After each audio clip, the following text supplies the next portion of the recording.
Black Star Network is here. Hold no punches! I'm real revolutionary right now. Support this man, Black Media. He makes sure that our stories are told.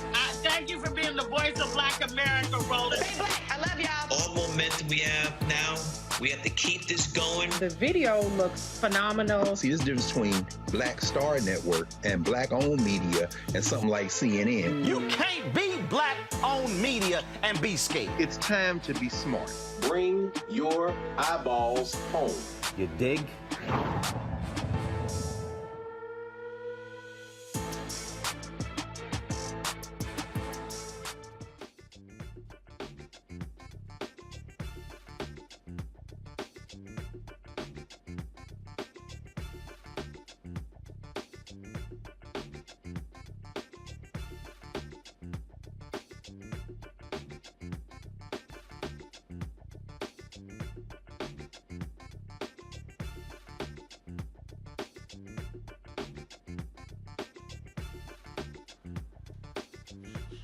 Do you hear me now? All right. Had to turn it off, turn it on. All right, the vetting process, folks, for the next Supreme Court justice is underway. President Joe Biden says he has it down to 4 candidates. Also, folks, on today's show, we'll tell you about Louisiana's plan to keep black, but first of all, we discussed yesterday Louisiana's plan to keep black voters packed into one district. Also, the Louisiana House of Representatives, they're creating a select committee to investigate the death of Ronald Greene, the black man who was beaten by state troopers, and they covered up his death as well. When 2 white men began shooting at him, he was just doing his job. Tonight, the Mississippi FedEx driver and his attorney update us on the case where 2 white men have been...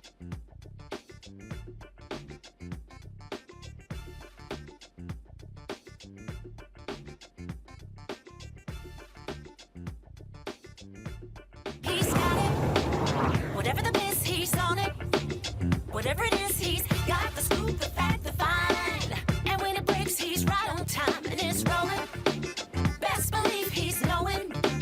Putting it down from sports to news to politics. With entertainment just for kicks, he's rolling.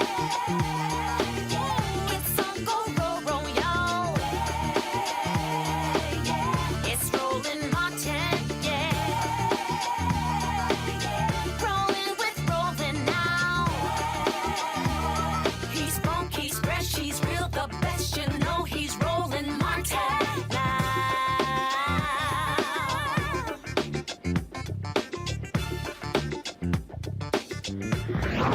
Martin. Good job, good pay, good life.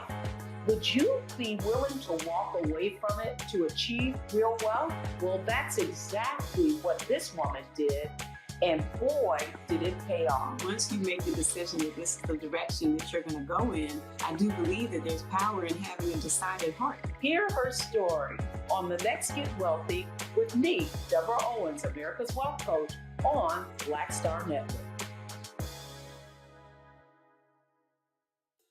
The leverage that the players have is that we cannot be replaced. These are the best basketball players on the planet. The league can't say, okay, you're all fired, we're going to get some more.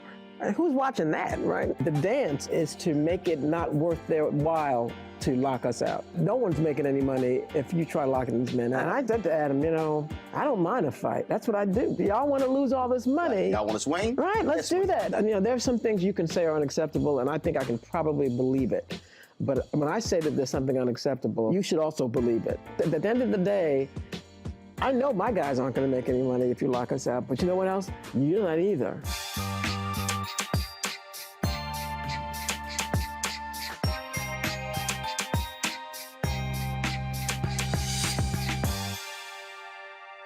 Hi, I'm Dr. Jackie Hood Martin, and I have a question for you. Ever feel as if your life is teetering and the weight and pressure of the world is consistently on your shoulders? Well, let me tell you, living a balanced life isn't easy. Join me each Tuesday on Black Star Network for A Balanced Life with Dr. Jackie. We'll laugh together, cry together, pull ourselves together, and cheer each other on. So join me for new shows each Tuesday on Black Star Network, A Balanced Life with Dr. Jackie. All right, folks, today is February 11th, 2022. Coming up on Roland Martin Unfiltered on the Black Star Network, President Joe Biden has narrowed his Supreme Court nominees down to 4 names. The vetting has begun, and he's already talked to Democrats on what the plan will be to roll the nomination out and to get this black woman confirmed. Also on today's show, we'll talk about a case out of Louisiana where the House of Representatives, they're creating a special committee to investigate the death of Ronald Greene, the black man who was beaten by state troopers, and they covered it up. FedEx driver in Mississippi shot at by 2 white men. FedEx hasn't done a lot to help this brother. He will be with us, along with his attorney, to talk about this extremely strange case. So a brother on social media actually questioned the attire of a black female coach at Texas A&M. A lot of folks have been talking about the outfit worn by Sydney Carter. Well, Sydney will join us for her first public comments about all of this drama. The Great Resignation is hitting the education field. In our Education Matters segment, we'll look at what one man is doing to help slow down the rate of teachers quitting. Last night, I showed you the video, woman who said that she got kicked out of her grandmother's house for not knowing how to play spades. Well, we found her, and we'll talk to her tonight. And also, another crazy-ass white person doing crazy-ass white people stuff. And they got fired. It's time to bring the funk on Roland Martin Unfiltered on the Black Star Network. Let's go. He's got it. Whatever the miss, he's on it. Whatever it is, he's got the scoop, the fact, the find. And when it breaks, he's right on time and it's rolling. Best believe he's knowing. Putting it down from sports to news to politics. With entertainment just for kicks, he's rolling. It's on go, roll, y'all. It's Roland Martin, yeah. Rolling with Roland now. He's funk, he's fresh, he's real, the best, you know he's Roland Martin now.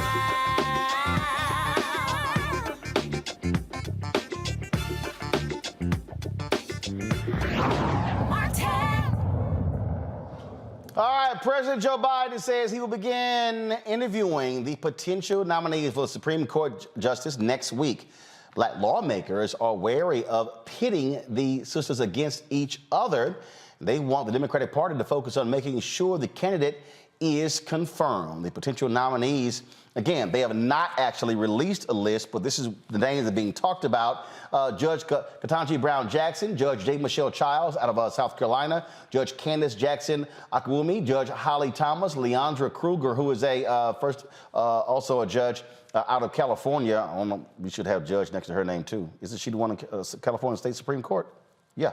And also, head of the NAACP Legal Defense Fund, Sherilyn Ifill. Those are some of the names we have heard talked about and bandied about. This, of course, will be an historic appointment, the first time in history that has actually taken place. Joining us right now is Melanie Campbell. She's President and CEO of the National Coalition on Black Civic Participation, also the Black Women's Roundtable. Melanie, that was a letter that was sent out signed by 13 black women in Congress saying to Democrats, hey, don't sit here and pit one sister against another. Right. And so they wanted people to understand that they stand strong on this point too. Most definitely, Roland, as you laid out, the names you just called off, how many of them are judges already with impeccable backgrounds? I do believe once we're able to, and then you have our civil rights organizations, especially our legal organizations, who are also doing what they always do. They're checking those records out. So whoever ends up being, we need to be ready for. Unfortunately, I think we're going to still have to be ready for a fight because folks are setting up to just make it very, very difficult for whoever is nominated. Look, I mean, you already seen this starting where you got Republicans who are questioning who the nominee is going to be, suggesting that somehow they are an affirmative action hire. I mean, that's just the silly stuff that they actually do. And so, bottom line is this here, they all will be absolutely qualified. It's amazing how we don't use the qualified when it comes to white folks. No, absolutely not. And and the other thing, Roland, how long this fight has been, right? When you think about when folks talk about affirmative action, I said, well, I guess it was affirmative action for those 100, I think 114.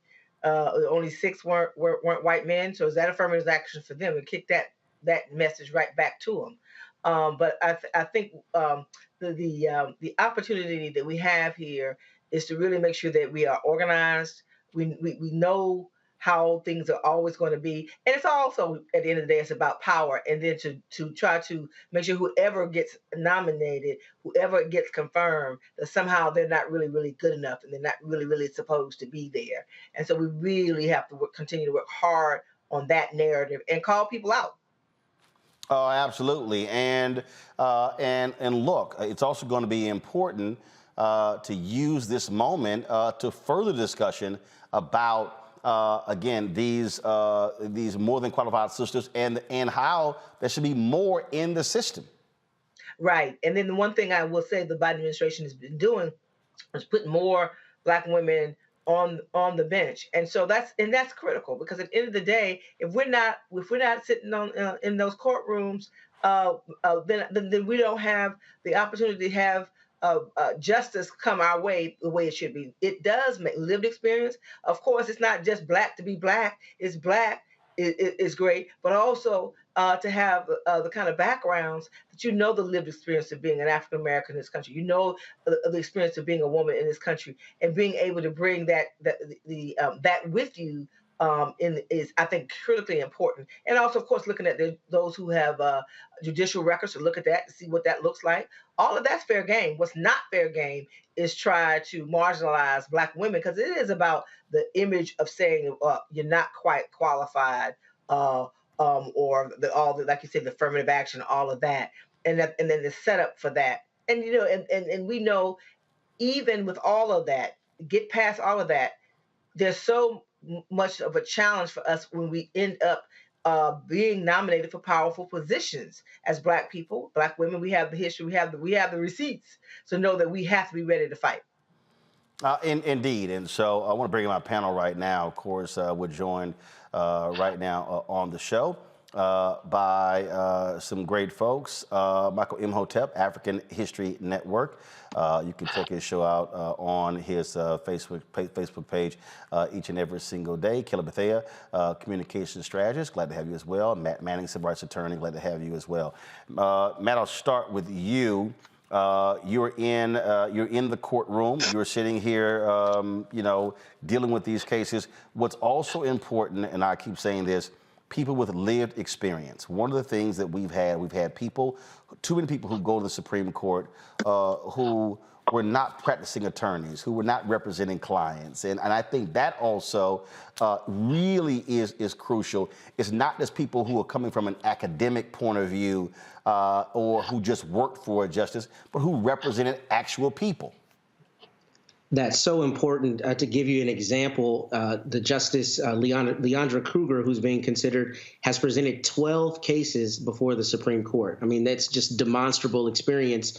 And to your point, as a lawyer who votes for judges in local elections, one of the first things I look at is how many cases has she tried? How many cases has she presented before the court? Because as an attorney, when I'm presenting a case, I want to be sure that the judge is not only going to consider all of the evidence, but is going to give me the opportunity to try my case, is going to understand why I might be presenting certain arguments a certain way. So the lived experience is absolutely crucial, particularly as we fight issues like qualified immunity and other issues that are emerging in our society. So, to imply that these extraordinary women are not qualified is purely racism, and it's purely sexism, and it is unfounded when you look at their sterling backgrounds. And I think your point is spot on, Roland. We need people who have actually practiced law, and all of these women have done so at the highest level. One of the things, Kelly, when we talk about looking at this here, as Melanie said, their records are going to be examined. You've got labor, big labor, very concerned about the cases that Judge Childs, that she represented when she was an attorney at a law firm, also her rulings. And so they're going to be looking at all of their records to get behind who they think is the best choice. And that's what you're supposed to do when you're vetting for a Supreme Court justice or any judge who is going to be appointed by another party. My only concern is, like how other panelists said and other pundits have said, do not pit these Black women against each other because, frankly, all of them are qualified for the position. I am excited to see who's going to be picked, but at the same time, we have a long way to go when it comes to equality across the board, especially when it comes to the judicial system. A main reason why people would possibly pin these women against each other is because so few Black people make these spaces, let alone Black women, in which none of these no Black woman has ever entered into this space. So I understand the need for perfection, but at the same time, let's not put an undue burden on this panel of women who are already pretty much overqualified for this position anyway. Michael, look, we're living in this period of white fear where Republicans want to question anybody Black. You've got Dr. Lisa Cook, sister who's been appointed to the Federal Reserve. They're out here questioning her credentials, which are impeccable. I mean, this is the reality. Republicans are going to call any candidate who isn't a hardcore Republican. They're going to question everything about them and question their competency. Well, they're going to do that, Roland, but it's going to be, unfortunately, because of white supremacy and racism and because of a lot of scared white men, is going to be even worse for an African-American woman. But any of these women, any of them that are on the short list of 4, I have full confidence in, and they will wipe up the floor with the likes of a Tom Cotton of Arkansas, punk-ass Ted Cruz out of Texas, Southern fake country accent John Kennedy out of Louisiana, who said he wants a Supreme Court justice who knows the difference between a J. Crew catalog and the U.S. Constitution. But last time I checked at supremecourt.gov, when it comes to the attending a law school, does a lawyer, does a Supreme Court justice have to attend a law school or something like that? You've had Supreme Court justices in the past who got confirmed, and they didn't attend a law school. Now, they got the last justice to be appointed who did not attend any law school was James F. Burns, 1941, 1942. He did not graduate from high school and taught himself law, passing the bar at the age of 23. Yes, that was a long time ago. But you got a history of, there's been 115 Supreme Court justices, only 6 have been non-white men. So they've had affirmative action since about 1789, 1790. So a lot of this nonsense, we really need to push back on with the facts as well. People can go to supremecourt.gov and look at this information as well, because there's a lot of disingenuousness out here, just like that fake crack pipe story that was running on Fox News as well. Okay, so we really need to push back on this also. Melanie, you made a point about what the civil rights groups do. Explain to people who don't understand how, now granted, for many reasons, this wasn't done when Elena Kagan was appointed under Obama.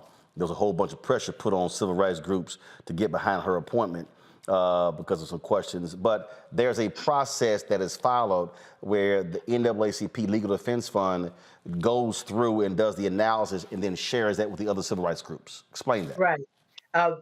And you're right, Roland. NAACP Legal Defense Fund, Lawyers Committee, and then the other groups. And so they take the time to really go through their records of what kind of cases have they either prosecuted or defended, whatever the case may be, so that you have an idea about where they stand and how they look at the Constitution and how, and there's nothing's a 100% guarantee, but that they take it very seriously, and it helps those of us who are advocates to have the facts and not just what we hear on a Twitter or tweet or what somebody says, on a soundbite, that we really have the kind of information that we would need to know whether that person would be great for the bench. And I tell you, man, you had me having flashbacks. So we're not going to go back to that. I'm moving forward. And glad that we're at this moment. Well, I mean, look, I get it. I mean, but we also it needs to be made clear. I've talked about it. That the reality is the Obama administration, look, they didn't like black criticism when it came to their picks, but the reality is black organizations were there to fight for black people. And I kept telling, we pushed a lot of, we pushed on it, and it was one of the things, and I've said it publicly, and I won't back down from it. It was one of the disappointments that we had as black women, that never happened under the administration. But we're sure glad it's happening now. All right, Melanie Campbell, I appreciate it. Thanks a lot. Thank you. All right then, folks. Again, I mean, this is one of the things that people need to understand when we talk about the role of the president. Our responsibility is to put that pressure on them so they understand that, look, we're not going to sit here and take things lightly. We're not going to sit here and not fight on behalf of African Americans. And so we're glad to see that happening with with all of these sisters. All right, y'all, got to go to break. We come back. We're going to talk about a story of misogyny, sexism. This brother posted this comment on Facebook where he questions the attire of a black female college assistant coach. Man, folks have talked about this story all over the country. It's been blown up social media. Well, that sister, she will join us. Sydney Carter, Texas A&M University, publicly talking the first time about this. Can't wait to have this conversation with her. You're watching Roland Martin Unfiltered right here on the Black Star Network.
Good job, good pay, good life. Would you be willing to walk away from it to achieve real wealth? Well, that's exactly what this woman did. And boy, did it pay off. Once you make the decision that this is the direction that you're going to go in, I do believe that there's power in having a decided heart. Hear her story on The Next Get Wealthy with me, Deborah Owens, America's Wealth Coach, on Black Star Network.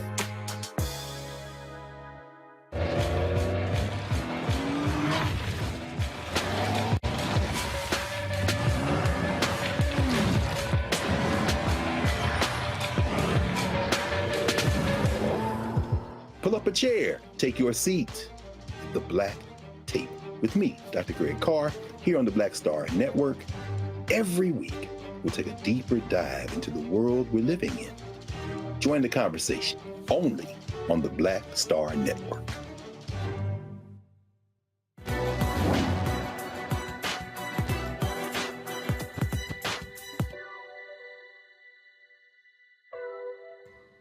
My message is about changing our way of thinking about women in abuses of power.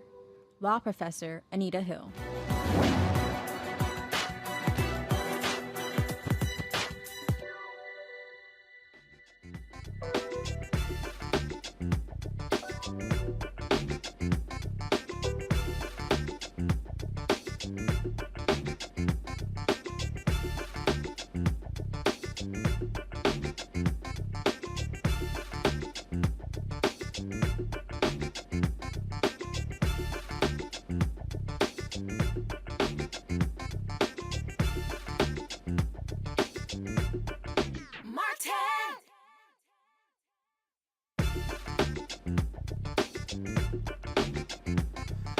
All right, now y'all know it's a whole bunch of stuff that happens on social media that I don't really waste my time with. It's a whole lot. But this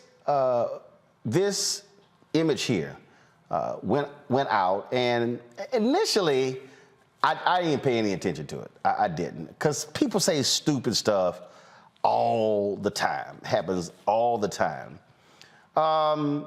Then I was sitting again, like I say, so this dude, go back. This is some dude. His name is Wayne Walker, I think, something like that. Is that the actual one? Okay, all right. So no, that's not it. That's not it. So he's on Twitter. He's also on Facebook, and so the initial post actually was on Facebook. And again, the guy's name is Wayne Walker. And so he posted that particular image there. And let's see. You guys, do you see my computer? Okay, so this is the actual original post. This guy, Wayne Walker. Okay, so he posts this. And so he goes, Sydney Carter, women's basketball coach, is her outfit appropriate as a basketball coach? That's the question he threw out.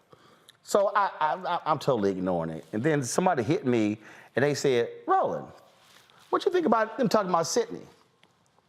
I was like, hold up, from A&M? So Sydney Carter played on the Texas A&M 2010 national championship team. I was actually at the game, huge supporter of them, so familiar with Sydney. Obviously, you see me rocking my Texas A&M gear. And so I hit her up and I said, hey, would you like to talk about this? Because a lot of folks have been weighing in, lighting into homeboy. And he actually sent me a tweet. I can't believe y'all making all this noise, because I asked a simple question. Well, that question has pissed a lot of people off. She has not talked publicly about this. She said she definitely wanted to come on. So welcome to the show, Sydney Carter. What up, Sydney? Hi. Of course, been a long time since I've seen you, and of course, running with your running buddy Sydney Colson, that crazy girl. So you're there in player development at Texas A&M with the women's basketball team, helping with recruiting as well. And so let's talk about this here. A lot more people know you today than know the role you played on helping A&M win the national title in 2010. So let's first just talk about what your life has been like for the past few days. I mean, I just wanted to wear my turtleneck and pink pants like I do every game. But it's been, I won't say overwhelming, because it hasn't been overwhelming. I really have not really cared much about if somebody has anything to say about what I wear, because I post every game outfit. But it's been interesting, to say the least, because I just didn't think, this was something that I do every time, like I said, so I just didn't think that it would happen like this. I saw it happening and I was just like, I just got on pants and a shirt. And we're showing some of those a collage of some of your outfits. And yeah, if you look at your Instagram page and your Twitter page, you have photos of you wearing all kinds of different outfits. But what really bugged folks, a lot of people, and I'm talking about, there have been comments on Facebook and Twitter and Instagram. In fact, when I posted the other day that we were going to be having this conversation, I think it generated, almost, 1,500 comments all over. Folks who were just weighing in and who were talking about, this whole deal, and they would just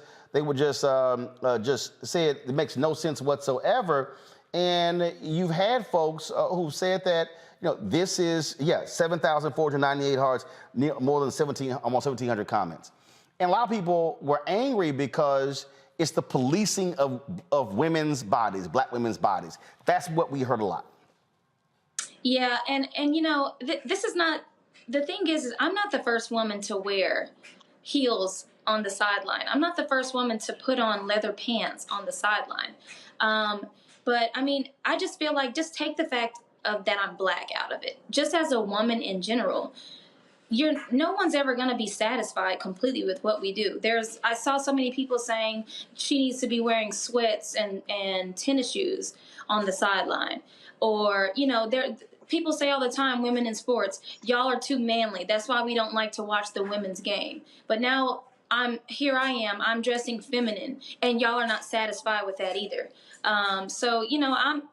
For me personally, I'm just not in the business of doing things that if you're intimidated by my confidence and the fact that I'm unapologetically myself, that I'm not going to diminish my light at the end of the day because you're uncomfortable with the fact that I'm confident in myself.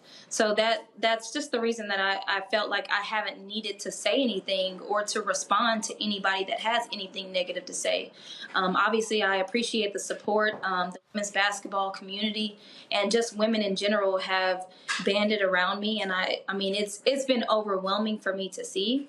But at the end of the day, game 23 was yesterday, and I came out with a full 2-piece leather outfit on and my leather pumps because I'm not going to change. I mean, today in practice, if you go down my Instagram, you'll see I even wear skirts and tops and cute shoes just to practice because that's what I'm comfortable in. I mean, today I'm wearing, since everybody had a problem with the pink pants, I got a pink skirt on today at practice because that's just what I do. That's what I'm comfortable in. I'm not going to change my nails. I'm not going to change my hair. This is just me. The reason this is also an issue because the reality is women face this in other fields. If you're working in a law firm, watch what you're wearing, in television, in engineering. And so you have folks who are judging women based upon what they wear as opposed to what they're saying, what they're doing. And to your point, look, I've watched women's basketball games. I've seen other head coaches in leather skirts, white women, not just African-American. And so, I don't know whether this dude was going, ooh, the pants are too tight or whatever. And I've even had some people show photos of Cheryl Miller when she was the coach, wearing baggy pants and jackets. And here's the whole deal. Okay, if she's comfortable in that, that's her. That's her, yeah. But I think, to taking it back to just the fact that I'm a Black woman, being a coach is being in a power position. And people can't handle when a Black woman is educated and actually looks good and is actually doing her job. So at the end of the day, if I'm wearing sweats or if I'm wearing my pink pants and my turtleneck, the job is going to get done at the end of the day. And the people that I work with and my university respect what I do. And I have never gotten a compliment. I mean, I've never gotten somebody say, you need to stop wearing that, or this is not a part of the dress code. I never intended to break barriers. I never intended to create a lane for people. I just wanted to wear what I am comfortable in at the end of the day. So, I just think people are intimidated by Black people in power positions that are not afraid to be confident and stand on what they stand on at the end of the day. Pull up my panel here, Michael, Kelly, as well as Matt. Kelly, question and comment for Sydney? So when I first saw the picture, I didn't even understand what the issue was. And then I saw who actually posted it. And if I looked like him, I'd have an issue too, because really at the end of the day, the issue is not what you were wearing. It's the fact that he liked what you were wearing and he can never even be at your level because he looks like a frayed Q-tip. And my other point being, frankly, if you were shaped like a crab leg, this would not be an issue. Facts. This would not be an issue. So could you talk about how... And you and I both can relate to this, how instead of policing the creeps, they police our bodies instead, and how you dress doesn't have anything to do with your job. Yeah, I mean, I can't, at the end of the day, I can't leave my curves at home when I go to work. So it doesn't matter if I have a box to work. You're Black women, at the end of the day, we are built different. We have curves.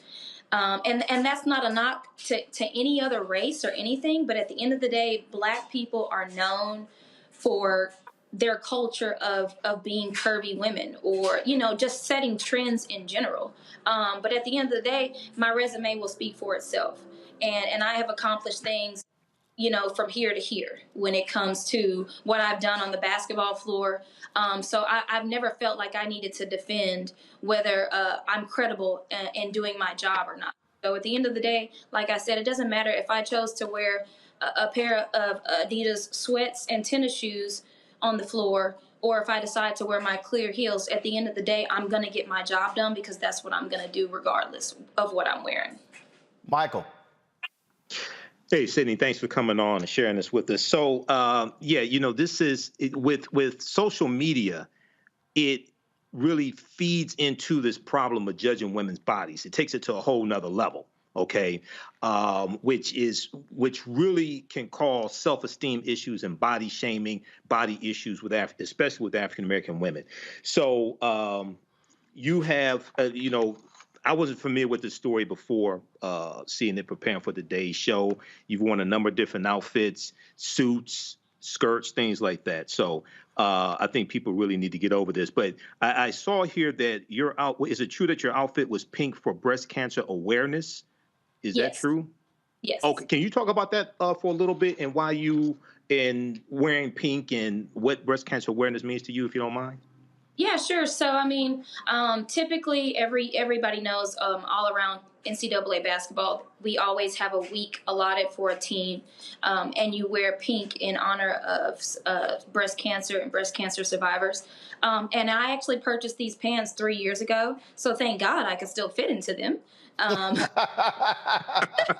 That's real. Yes. We're supporting the cause of bringing awareness to breast cancer. So I hope that, one, this has done that.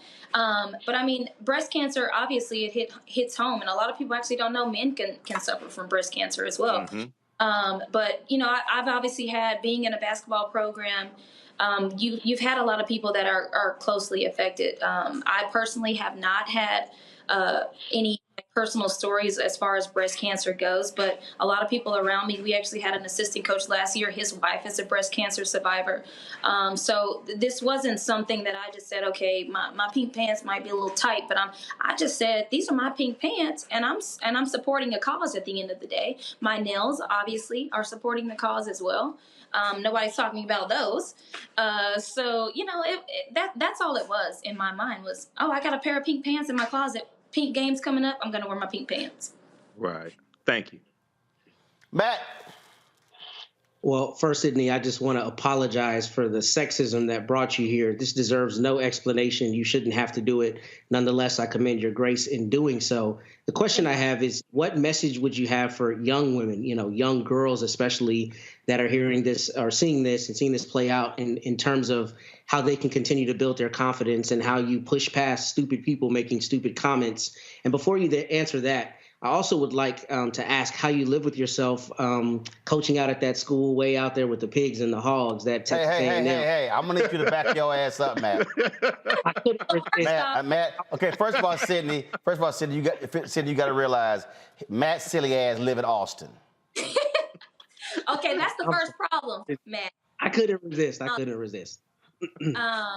But I mean, maybe I'm a little biased, but this is the best school to attend because nobody does it like us. You talk about culture and tradition. Let them know. Let them know, Sydney. Let them know.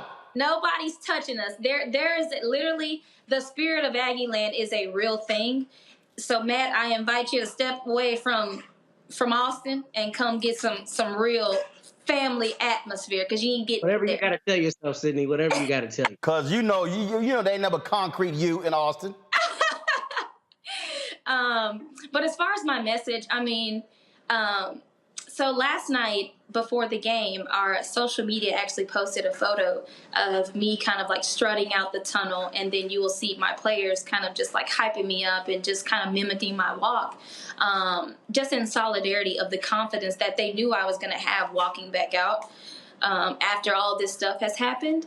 But I think the biggest thing is that I want people to know that like what I live is just a reality for me. I'm not going to say something and not live it at the end of the day. So if I have a message, it's just that if you see me, I hope that you understand that you can actually be yourself. And I'm not just saying that and then you come around me and then you feel like you can't. I never want people to feel that way because I'm just very confident, and I'm very unapologetic about who I am at the end of the day. And I just don't feel that anybody should have to diminish their light because people are uncomfortable with the fact that they are comfortable with themselves. So that was the message, to just understand. Oh, I'm so sorry.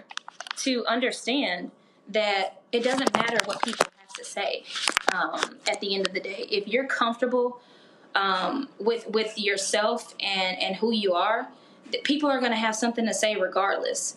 At the end of the day, that shouldn't matter. I wasn't raised that way. I wasn't raised to be concerned with what people think about me or what they don't think about me. So that would be my message, just to continue to be confident, whether people have something to say or not, because somebody's going to find something to say. This is the photo you were talking about as they were coming out. And so, yeah, you could tell in the photo you got your strut on. Yes. And so we see that. Now, what often happens when these things do go viral, you have different companies and other folks all of a sudden who see it and all of a sudden like, So, you been getting phone calls from any clothing companies or designers since this story has gone viral? I mean, right now I'm still trying to funnel through all of my messages and everything. I have seen some where people have said, like a lot of Black owned businesses where they're like, hey, we would love to make you a piece to wear to the game. I would love to send you a pantsuit. So I just haven't gotten around to actually get to people. But I mean, I would love to do that. Obviously, I would love to have Adidas reach out to me. And say something about working or collabing with me. Well, especially since they got a Black female chief marketing officer. You know what? I might hit her on LinkedIn and say you might want to hit a sister up. Yeah, but I got to get through all of these messages because I mean I can't count how many there are, but I got to get through them to see if people are actually wanting to do something nice for me. I hope so. And knowing how locker rooms are, I take it you've gotten a little ribbing from your players. Yeah, so they obviously are always like, well, yesterday the media was like, okay, we can't wait to game 2 and 3. We know we got to win, but what you wearing for game 2 and 3? And I'm like, it's a surprise. So yeah, I mean, but every game, they're literally like, that's the one. That's the one. And I'm like, okay, every game can't be the one, ladies. But I'm happy that they've got somebody that they can actually relate to. I'm still young. I can still relate to the younger generation now in college. So that's what makes me happy is that they feel when they look at me, like some of them legitimately see themselves. They always say, when I'm a coach, I know I'm gonna dress like that. So that's the kind of response that I get from our kids. And so, but can you please provide some help to my man, Coach Blair? I know it's his last year. He's retiring, but Coach Blair's my man. But I might need to send him a couple of ascots or something. Well, he has actually done really well. He will even come to me sometimes and be like, all right, Carter, what do you think? And so he actually had a really nice, one of our assistant coaches bought him a really nice velvet maroon blazer this year. And he came out and he didn't ask me what would look good with it, but he came out with it and he had some nice black pants on this year. And I said, okay. Now, this I approve of. So typically, he'll ask me how it looks, and the other times he'll just go on and say he's been doing it for 50 years. He knows what he's doing. So he run it by you. And so these here are some of the other photos Sydney has posted, y'all, on her social media page of her various outfits. And see, now you know, really, is that the Christmas dress, Sydney? That really? That's the Christmas one? Okay, gotcha. Well, I'm quite sure it's now definitely going to be a thing for the other Aggie fans who are at the game who beforehand hadn't really noticed or paid any attention. But again, hopefully that there are women, there are young girls across the country who will gain confidence themselves in your confidence and tell folks, I'm not sweating what you think because it doesn't matter. And by the way, just so folk know, because again, the dude who posted it, he was like a little upset. He's gotten lit up so hard, y'all. Yeah, y'all can go right here. He has protected his tweets. So he's gotten blown. And Michael, he's from Detroit. So his brother here, Wayne Walker, yeah, he has protected his tweets because y'all have been lighting him up. And so I'm gonna just zoom in. Y'all can see his photo right there. So Wayne, hey, next time you ask a question, you might want to think a little harder before you hit that send button because you might go viral too. So, Sydney, I appreciate it. It's good to chat with you. Thanks for coming on to talk with us. Good luck to the let my fellow Aggies know. And for all y'all who watching, let me be clear, okay? I ain't no bandwagon. I was supporting the women's basketball team a long time ago, and Coach Blair would call on me to even talk to the team. I've been to practice, so trust me, this ain't new. Tell Coach Kelly Bond I said what's up, and hopefully I will see y'all in March Madness and try to pay a visit when y'all take it to me and get back to the Final Four. Thank you for having me. This was fun. Sydney, thanks a lot. Gig 'em. Bye. Sorry, Matt, you can't do that. I don't want to do that. Yeah, you can't do that because, and you know, black and burnt orange don't go together. You know that. Oh my goodness. It don't go together. It don't only on Halloween does it go together. Yes, that's how we do it. All right, y'all. We gotta. First of all, we're gonna be taking y'all phone calls. I'd love to hear what y'all have to think about what Lil Wayne Walker had to say. Like I say, y'all, he is protecting his. Lil Wayne Walker in Detroit. At Wayne Walker 279, yeah, they've been lighting his ass up for the past few days. And so he tired of getting beat. I don't even know what his Facebook page is, but he feeling that heat. Give us a call, y'all. Show the number. Let's bring it up. Remember, only Bring the Funk fan clubs members can call in. That's a perk. That's a perk. So give us a call, y'all. 202-890-1199. 202-890-1199. Love to hear y'all thoughts about this issue or even some of the other topics we've had thus far. And so please give us a call. Again, 202-890-1199. Also support us by downloading our app. The Black Star Network app, folks. Things have been going great. We've already surpassed, let me get right here. We've already surpassed 30,000 Apple phone, Android TV, Apple TV, Roku, Amazon Fire, Xbox One, Smart TV as well. And so we appreciate that. And also, if you want to support us in what we do, join our Bring the Funk fan club. Your dollars make it possible for us to do what we do. And so that is, of course, P.O. Box 57196, Washington, D.C. 20037, 57196, Washington, D.C. 20037. You can support us via Cash App at $RM Unfiltered. PayPal is R Martin Unfiltered. Venmo is RM Unfiltered. Zelle is Roland at RolandSMartin.com. Roland at RolandMartinUnfiltered.com. And as I said, we have surpassed 30,000. No, I'm not showing it right now, y'all. Don't pull that scholarship up. Thank you very much.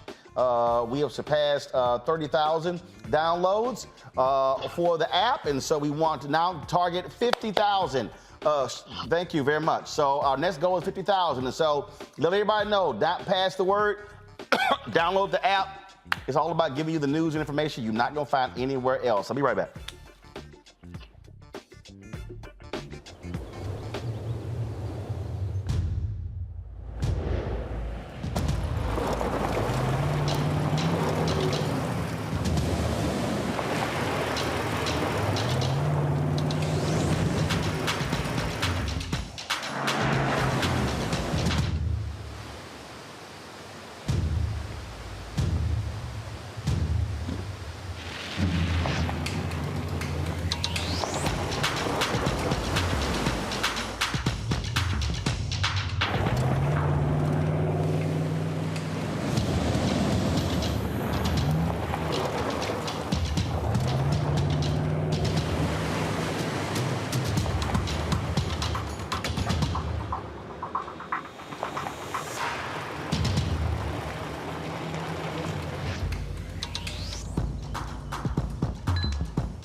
I'm Dr. Jackie Hood Martin, and I have a question for you. Ever feel as if your life is teetering and the weight and pressure of the world is consistently on your shoulders? Well, let me tell you, living a balanced life isn't easy. Join me each Tuesday on Black Star Network for A Balanced Life with Dr. Jackie. We'll laugh together, cry together, pull ourselves together, and cheer each other on. So join me for new shows each Tuesday on Black Star Network, A Balanced Life with Dr. Jackie.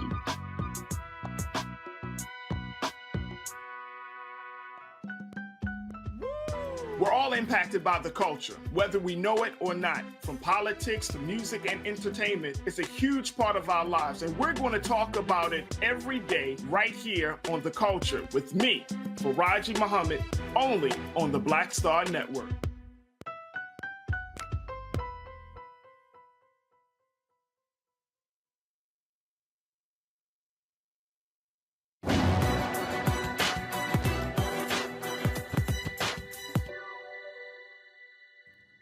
There is no shortcut to utopia.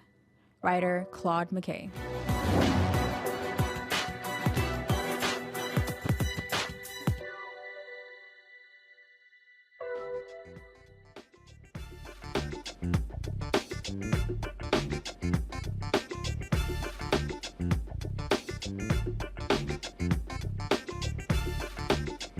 All right, folks, welcome back to Roland Martin Unfiltered. All right, let's talk about this strange case out of Mississippi. Okay, earlier this week, we told you about this black FedEx driver from Mississippi who was chased and shot at by two white men while he was delivering packages. The father and son duo, Gregory and Brandon Case, they face aggravated assault and conspiracy charges. But DeMontario Gibson wants them to be charged with a hate crime. He joins us now with his lawyer, Carlos Moore from Mississippi. Glad to have both of you on the show. So, DeMontario, let me start here, all right? Walk us through what happened. When did this happen? Where were you? What time of the day? And how did this even occur? Okay, so it actually happened on January 24th, 2021, around approximately 7:30, somewhere around that time. 7:30 p.m. or a.m.? PM. It was pretty dark out. Got it. Yes, sir. So I was actually delivering a package to this address, 417 Junior Trail, but I put the wrong address in, and I put in 427 instead of 417. So as I'm delivering the package, I'm looking for 427, which obviously doesn't exist because it's the wrong address. So I proceed to leave the neighborhood. As I'm leaving, I noticed 417 on the mailbox to my left. I check my Leo, which is my work device, to confirm that the address was 417 instead of 427, which I did. After that, I turned around in the random yard. I proceeded back to the correct address. I hopped out my van, delivered the package, and hopped back in. Once I hopped back in my van, I noticed a white pickup truck approached me from a house on the same plot of land in the background, and they got extremely close to me.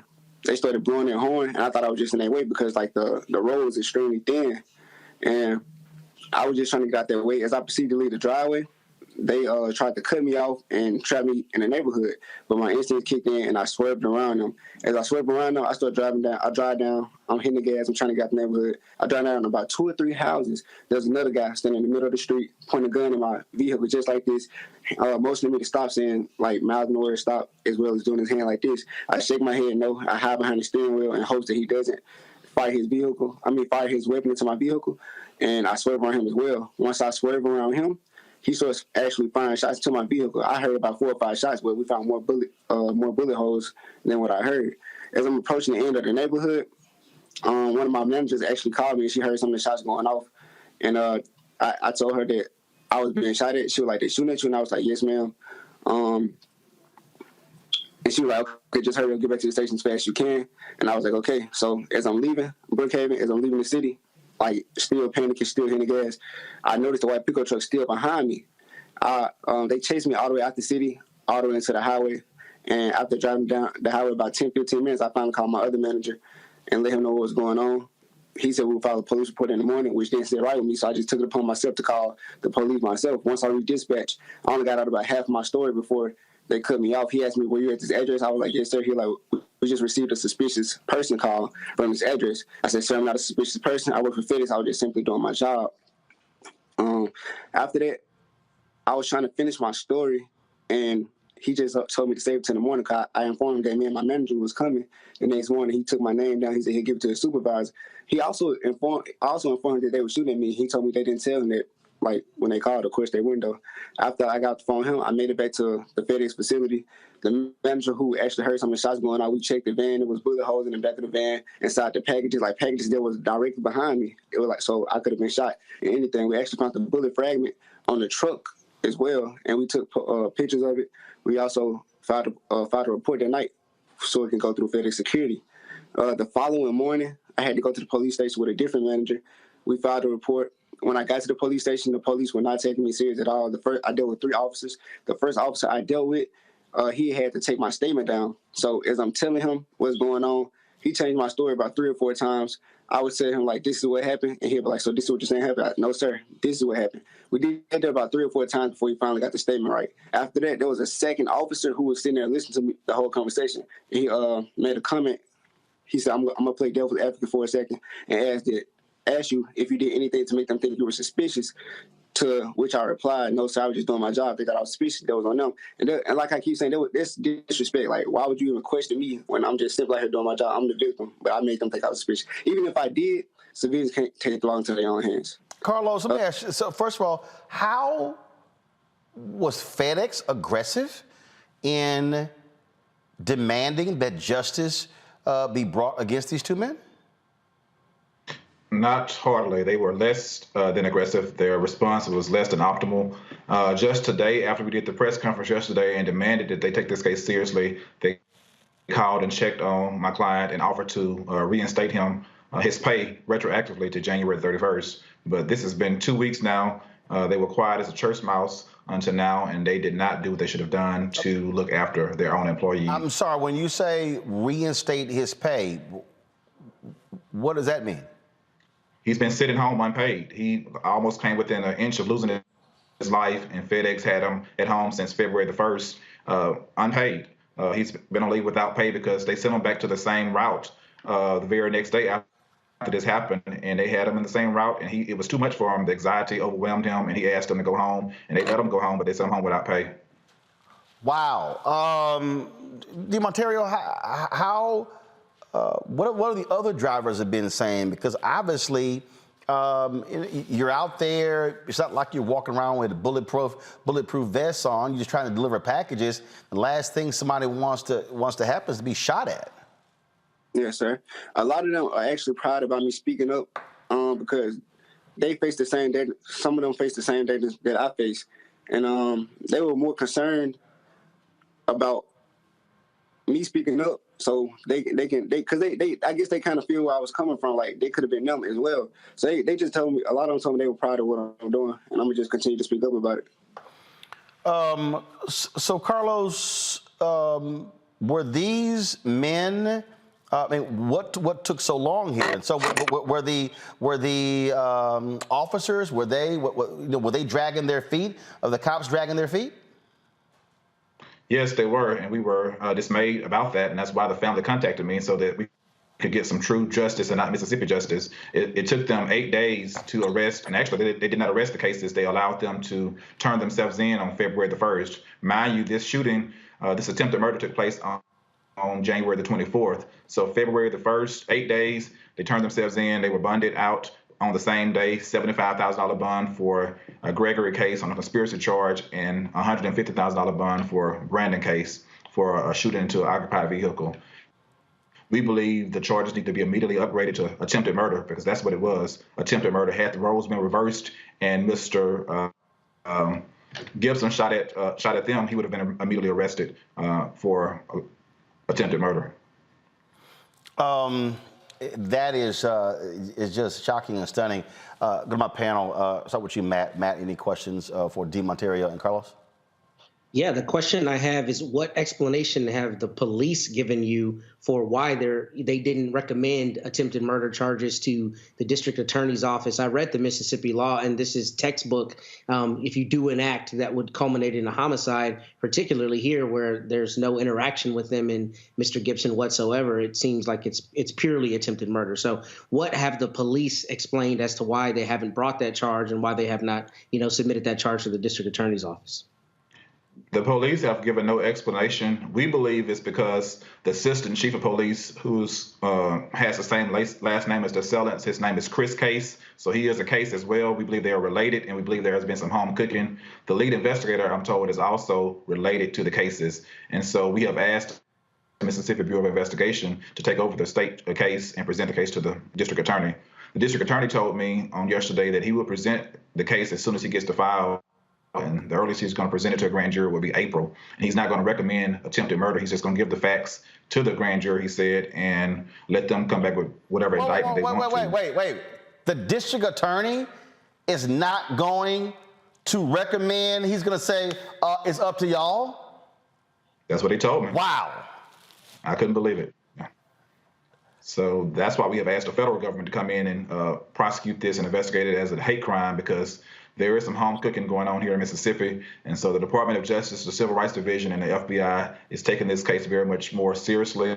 The FBI went to the Brookhaven Police Department yesterday and requested the file after I contacted them on Wednesday, asking for them to open an official investigation. Kelly. You might have just answered this question, but just for clarification, has there been any sign of retaliation either from the police department and or even FedEx? I understand that you just said that he's been home without pay for this long. Has there been other forms of retaliation? Because that to me sounds like retaliation as well. Yes, we believe that FedEx had this man going into a hostile work environment. Surely, if you come within an inch of losing your life, you know that that route is a hostile work environment. To put him back on the very next day on the same route and have him performing that job for 2 days with no protection, I mean, he could have been killed by those folks that were still out loose, just out on the wild, that he could have been dead. And so we're considering a claim against FedEx for putting this man in a hostile work environment. And then to have him sit at home without pay, with post-traumatic stress disorder, anxiety, it's just unbelievable. But now FedEx is now singing the right tune, but we had to make them sing that tune. Michael. Hey, thanks for coming on today, DeMontario and attorney. And I'm happy that you're safe, and 'cause this could have been a lot worse. The question I have, and the attorney may want to answer this. So in researching this case, I was looking at comments from Police Chief Kenny Collins of the Brookhaven, Mississippi Police Department. And he made statements on social media pushing back on people on social media who were making allegations that this was about racism, things like this in Brookhaven. And he said, we're not going to have outsiders coming in trying to stir that up. He said, Brookhaven is not a racist, prejudiced town. You can't judge a town by the actions of two individuals. Does it, and he went on to say, please, people need to be careful what they post on social media. If somebody is killed or hurt because of what you post on social media, you will be charged too.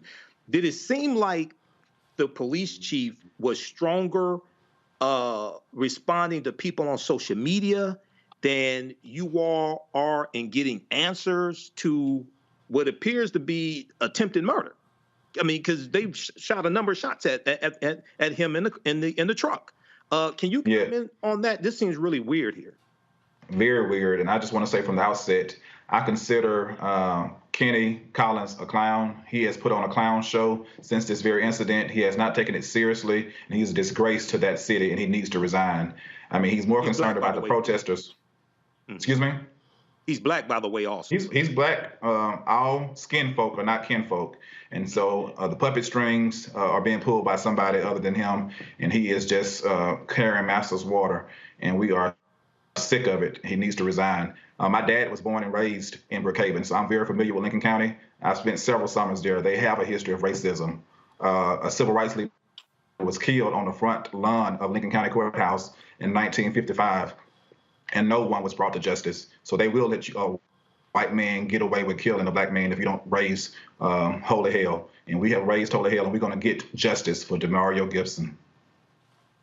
Thank you. All right, then. First of all, what is next for, in this case, DeMonterio?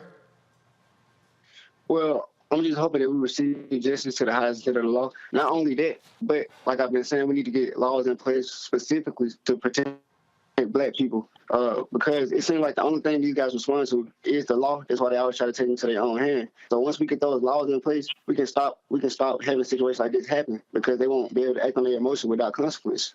That's my main thing, as well as getting justice. Carlos, what's next on the legal side? On the legal side, we're continuing to demand an immediate arrest for an upgrade of the charges from aggravated assault to attempted murder. We'll continue to monitor things. We are planning to file a lawsuit against the cases, a civil lawsuit, and we're also considering legal action against FedEx, as well as Brookhaven and the police department if we find out that they were complicit in a cover-up. Because just like the prosecutor in the Ahmaud Arbery case tried to help the people out, the Sellens, I believe that there has been some home cooking in that police department, and we're going to get to the bottom of it, and we're going to hold everybody, every corporation, every city, a police department responsible. We're going to hold them liable and accountable. All right, then. Gentlemen, we appreciate it. Thanks a lot. Thank you. All right, folks.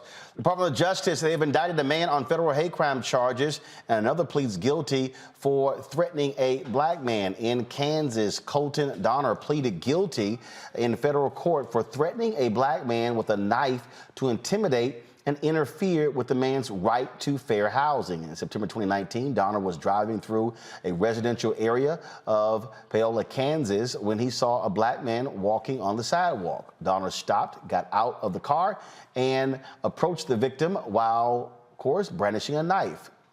Donner threatened the victim, yelled racial slurs, and, of course, told him that Paola is a white town.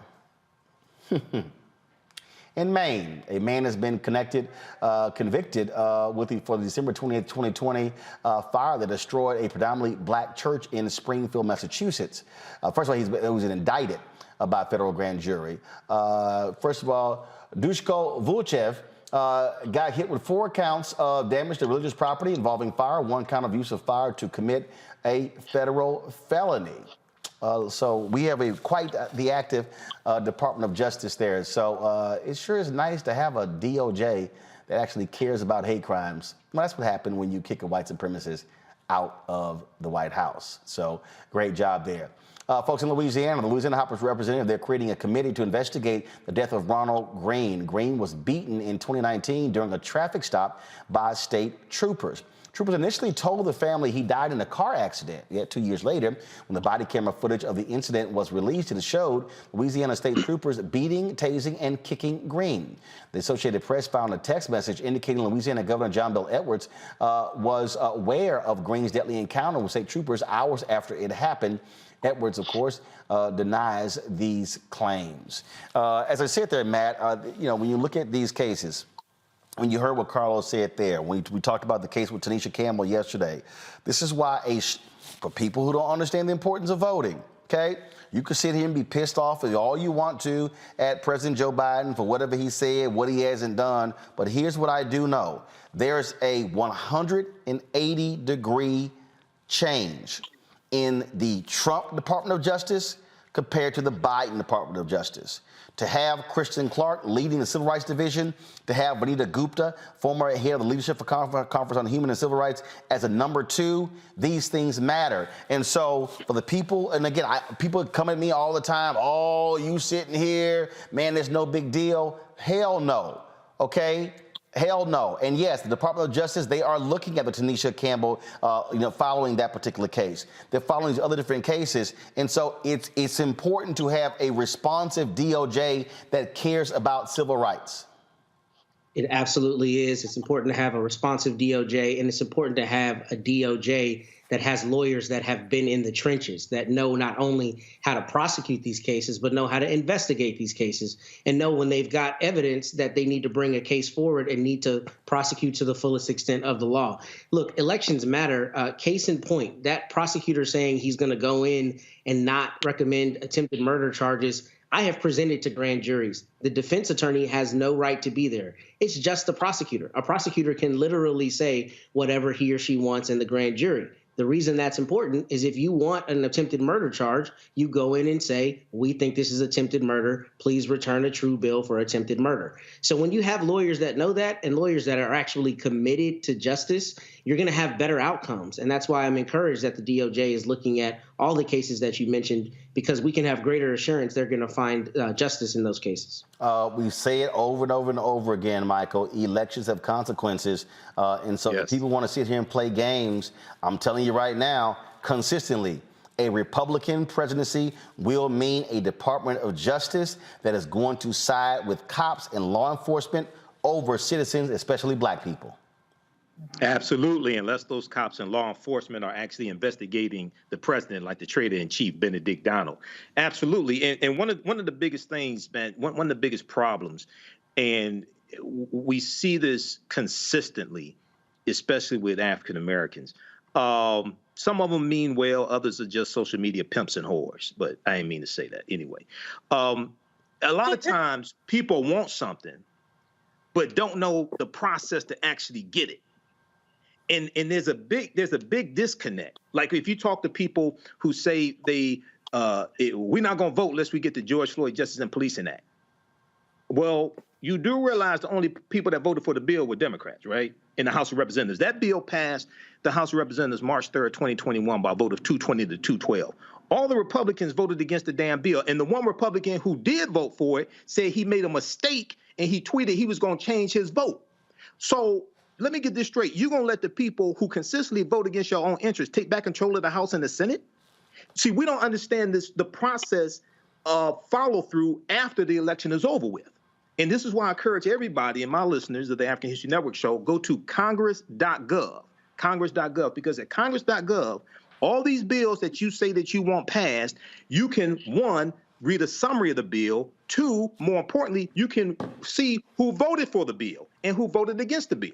So if your members of the House of Representatives or your two members of the U.S. Senate keep consistently, overwhelmingly voting for bills that you advocate for, why the hell would you let them get voted out of office? Because most likely they're going to be replaced by somebody who's against your interests. And then if you have members of the House or Senate that keep voting against your own interests, you got to vote their asses out of office. So we don't understand a lot of these simple things.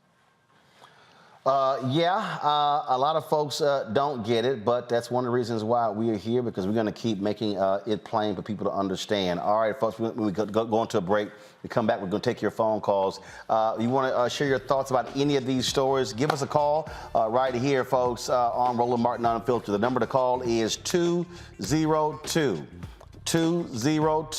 Let's show it, please. All right, then.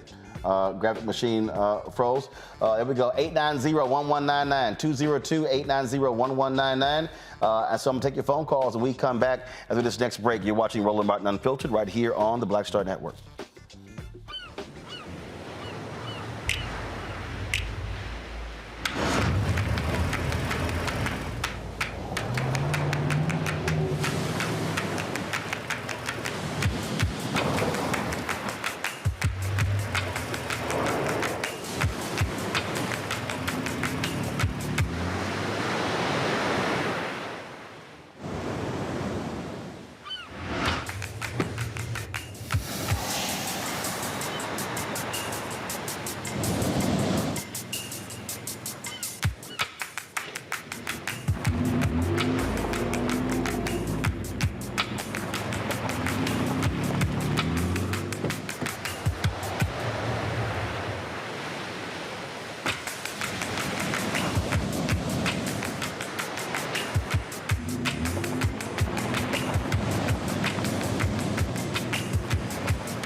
Good job, good pay, good life. Would you be willing to walk away from it to achieve real wealth? Well, that's exactly what this woman did.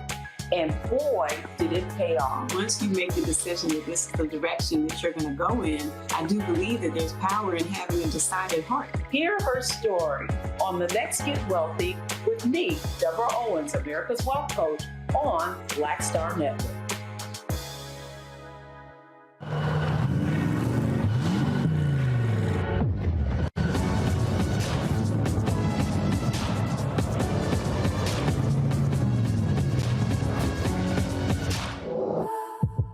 Pull up a chair, take your seat. The Black Tape with me, Dr. Greg Carr, here on the Black Star Network. Every week, we'll take a deeper dive into the world we're living in. Join the conversation only on the Black Star Network. My name is Charlie Wilson. Hi, I'm Sally Richardson Whitfield. And I'm Dodger Whitfield. Hey everybody, this is your man Fred Hammond, and you're watching Roland Martin, my man, Unfiltered.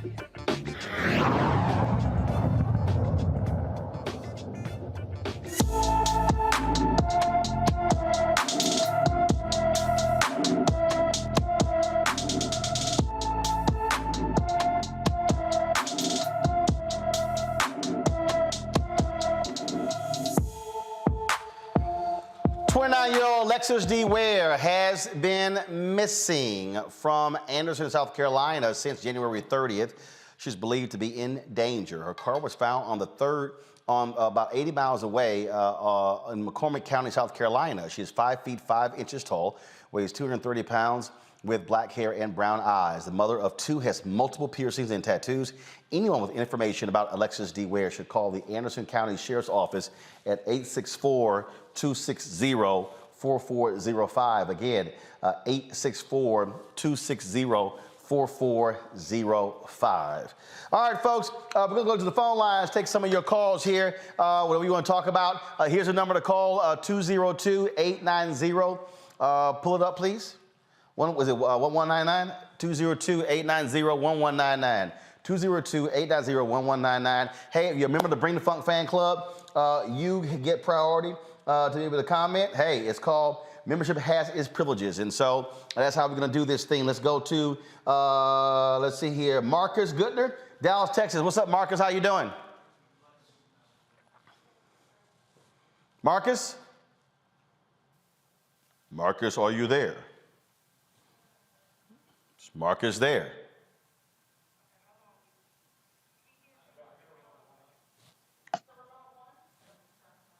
Marcus, you there?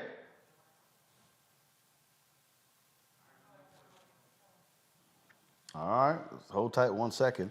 We'll let me know when we get to go to the. You know what? Let's do this here. So y'all get the caller straight. Let me go to crazy ass white people. No charcoal grills are allowed. I'm white. I got you, Carl. Illegally selling water without a permit On my property. Whoa! Hey! You don't live here. I'm uncomfortable. You know, Michael, Kelly, and Matt, I keep warning these folks, if you act a fool on these planes, it's not going to go well for you, okay? An unruly airline passenger, well, he ain't got a job today because he decided to call a black Delta flight attendant the N-word. Chaos ensued after the Delta flight attendant asked the passenger to put on a mask. Witnesses say the request prompted a hostile response that left the attendant speechless. The unnamed man, who used to work with an Omaha software company, Builder Trend, got fired. The company's CEO shared the following statement. Builder Trend has always been and will continue to be an inclusive and principal partner to our communities, customers, and people. Since learning Monday of reports involving our employees, we have been actively investigating the incident with internal and external parties to learn as much as possible so that we can take appropriate action.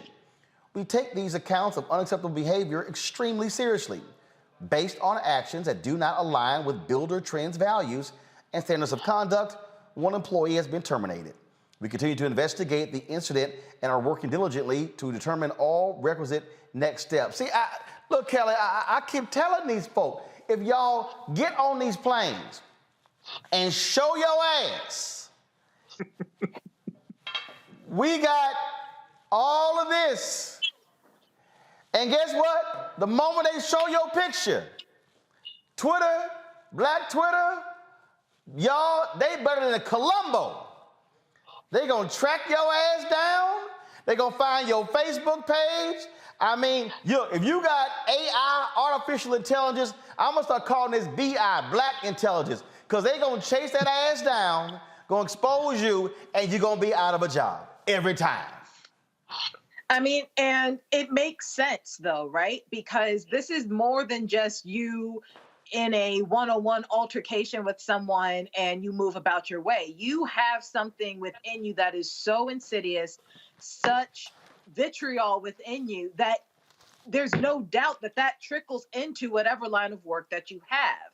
So it makes sense that a company would not want someone so toxic in the workplace, regardless of whether we know their name or not. So I applaud this company, because if I'm correct, this guy is anonymous. We don't know exactly who he is, but the fact of the matter is he no longer has a job. And frankly, if you play dumb games, you get dumb prizes. But further, this also brings up the conversation about who should and should not be on a no-fly list. If you are on a plane and you are making that plane, the entire plane, a toxic environment for flying and a dangerous environment for flying, because you're attacking flight attendants.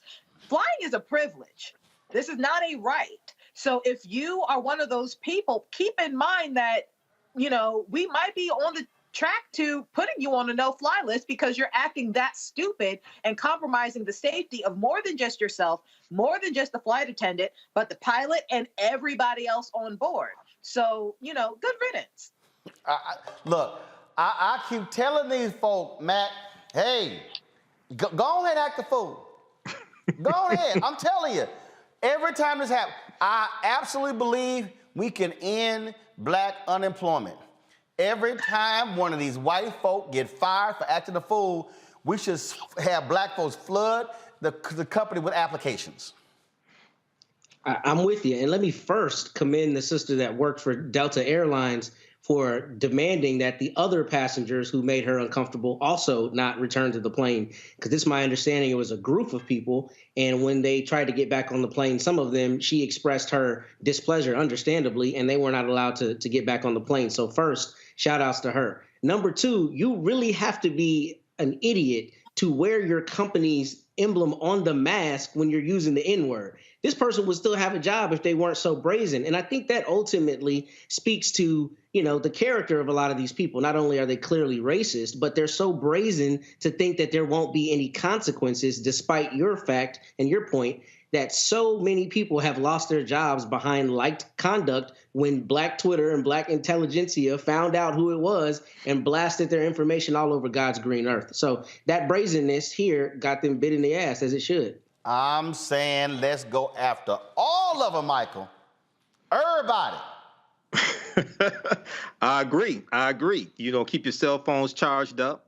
And, in this situation right here, the other thing is, see, this is that liquid courage. Alcohol is going to get you in trouble every time, okay?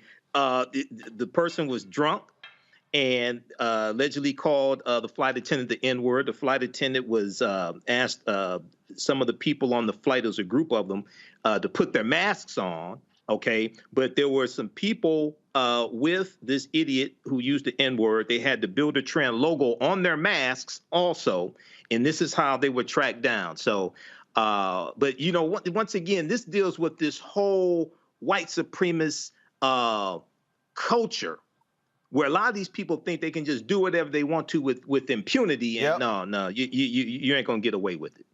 Yeah, no, absolutely. That's exactly what's going on. So I just keep saying, y'all act a fool. Guess what? You're gonna get jacked. You're gonna get jacked. All right, go to the phone lines. We got everything's taken out. So Marcus Gutner from Dallas, you there? Sir, how you doing? There we go. How you doing, Brother Roland? Doing great. What's on your mind? All right. I just had a question about the young man who got shot at by those nuts, the FedEx employees. Yeah. Do you think it would be a good idea if the black employees nationwide that work for FedEx did like a sick out, where they, called in sick to protest how they treated the young men? Look, I mean, those things have actually happened. We've seen examples, Matt, where cops upset when one of them gets charged and they do sick outs. We've seen it in Baltimore and Chicago. So it's about sending a message to the company.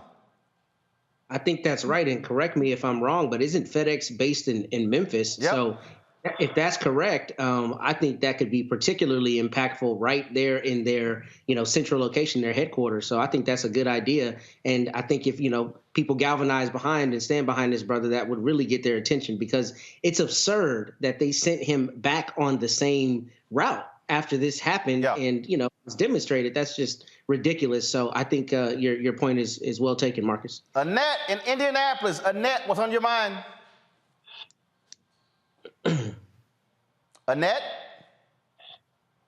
Hello? Oh, this is still Marcus. Okay, Marcus, I appreciate it, Marcus. Thanks a lot for calling.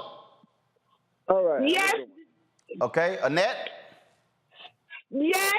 Hi, Martin. I just want to tell you thank you very much. You're doing a good work. Keep up the good job, you and your co-workers, and I love you so much. Bye. I appreciate it, Annette. Thanks a lot for calling. All right, thank you very much. Mark Easterling, Greensboro, North Carolina. Hey, Mark, you on Roland Martin Unfiltered on the Black Star Network. Hello, Roland. Hi. Yes, I want to say I'd like to thank you for what you've been doing. I've been listening to you from the days that CNN to TV One, and you just on point with just about everything. And I think the story, when you was talking about the woman yesterday that passed into jail, this is exactly why that we need to watch your show, because you are very informative on every issue that you can think of. And I just love what you're doing, and just keep on doing it. Oh yeah, my brother got to say something too. Roland? Yeah. Yeah, can you hear me? Yeah, we got you. Go ahead. Oh, man. Roland, I too love your show, man. You know that new show you got, Rolling with Roland? Yep, our one-on-one interview show. Yeah, love it. Oh, yeah, I love that show. I mean, I love the interviews, man. Well, but the thing is, now there's a couple of people that I wish that you've gotten to. One is Morgan Freeman and James Earl Jones. You get to them? Well, we're working on it. I've never met James Earl Jones. We did have Morgan Freeman on the show talking about a movie that he was in. We had him on the show a couple of weeks ago. But certainly definitely want to make it happen where we can do a much longer one-on-one. The next Rolling with Roland is going to be on Wednesday. I'm talking to Michelle Roberts, the first black woman to ever lead a professional players union. She's the former executive director of the National Basketball Players Association. She just stepped down, retired in January. So it's a fascinating conversation. So be sure to check that out on Wednesday. Oh, yeah? Oh, okay. Okay. Yeah, the reason I talk about James Earl Jones because he's getting up there in years. And I know. I want him to come and answer. I want him to answer before you get to him. I would love to get to him. I've never met him, so I would love to have the conversation. Mark, I appreciate it. Thanks a lot. Oh, yeah. Okay, I appreciate it, Dirk, sir. Thank you very much. Let me go to Kalinda Lee. Kalinda, we'll say North Carolina. Kalinda, you're on Roland Martin Unfiltered on the Black Star Network. What's up? Hi. I wanted to say thank you. I've been a fan forever, but I have two questions. One, have you ever thought about having moderators in your YouTube chat room? Because we have a lot of racist people in there. We do have a moderator, but we are looking at adding a couple of more moderators. So that's one thing we are looking at. But here's the deal, though. That's also a function of having additional staff as well. So, but that's one of the things that we are talking about. Yep. Okay, and the second thing is, have you ever thought about maybe a meet and greet for your Roland Martin fan club. Oh, of course, yeah. We would love to do meet and greets. The problem is COVID has impacted that. And so we would love to do that. I've actually done it in a couple of cities. This was when we first launched, but COVID has actually impacted that in a great way. So as we are moving forward, hopefully, the more people get vaccinated, the more people who are, practicing safe distancing, we're seeing a drop off that's going to happen. So absolutely, we want to make that happen. And so when we've done our show from location, like we were in Chicago, people have actually come by the show and actually participated in watching one of the live broadcasts. Okay, cool. Thank you so much. Okay, I appreciate it. Thanks a lot. Let's go to Louis Lyon in Baltimore, Maryland. Hey, Louis, how you doing? How you doing, Uncle Ro? Uncle Ro, can you hear me? Yes, sir. You're on the air. Go ahead. What's your comment? Oh, yes. I'm, the last name is Ryan from Miscommunication Manuel. I wanted to comment on the story you did yesterday about the young woman dying in prison. Tanisha Campbell. Only you, only you, and only you will report on a story like that. I actually shared the whole clip onto my Melanated People page.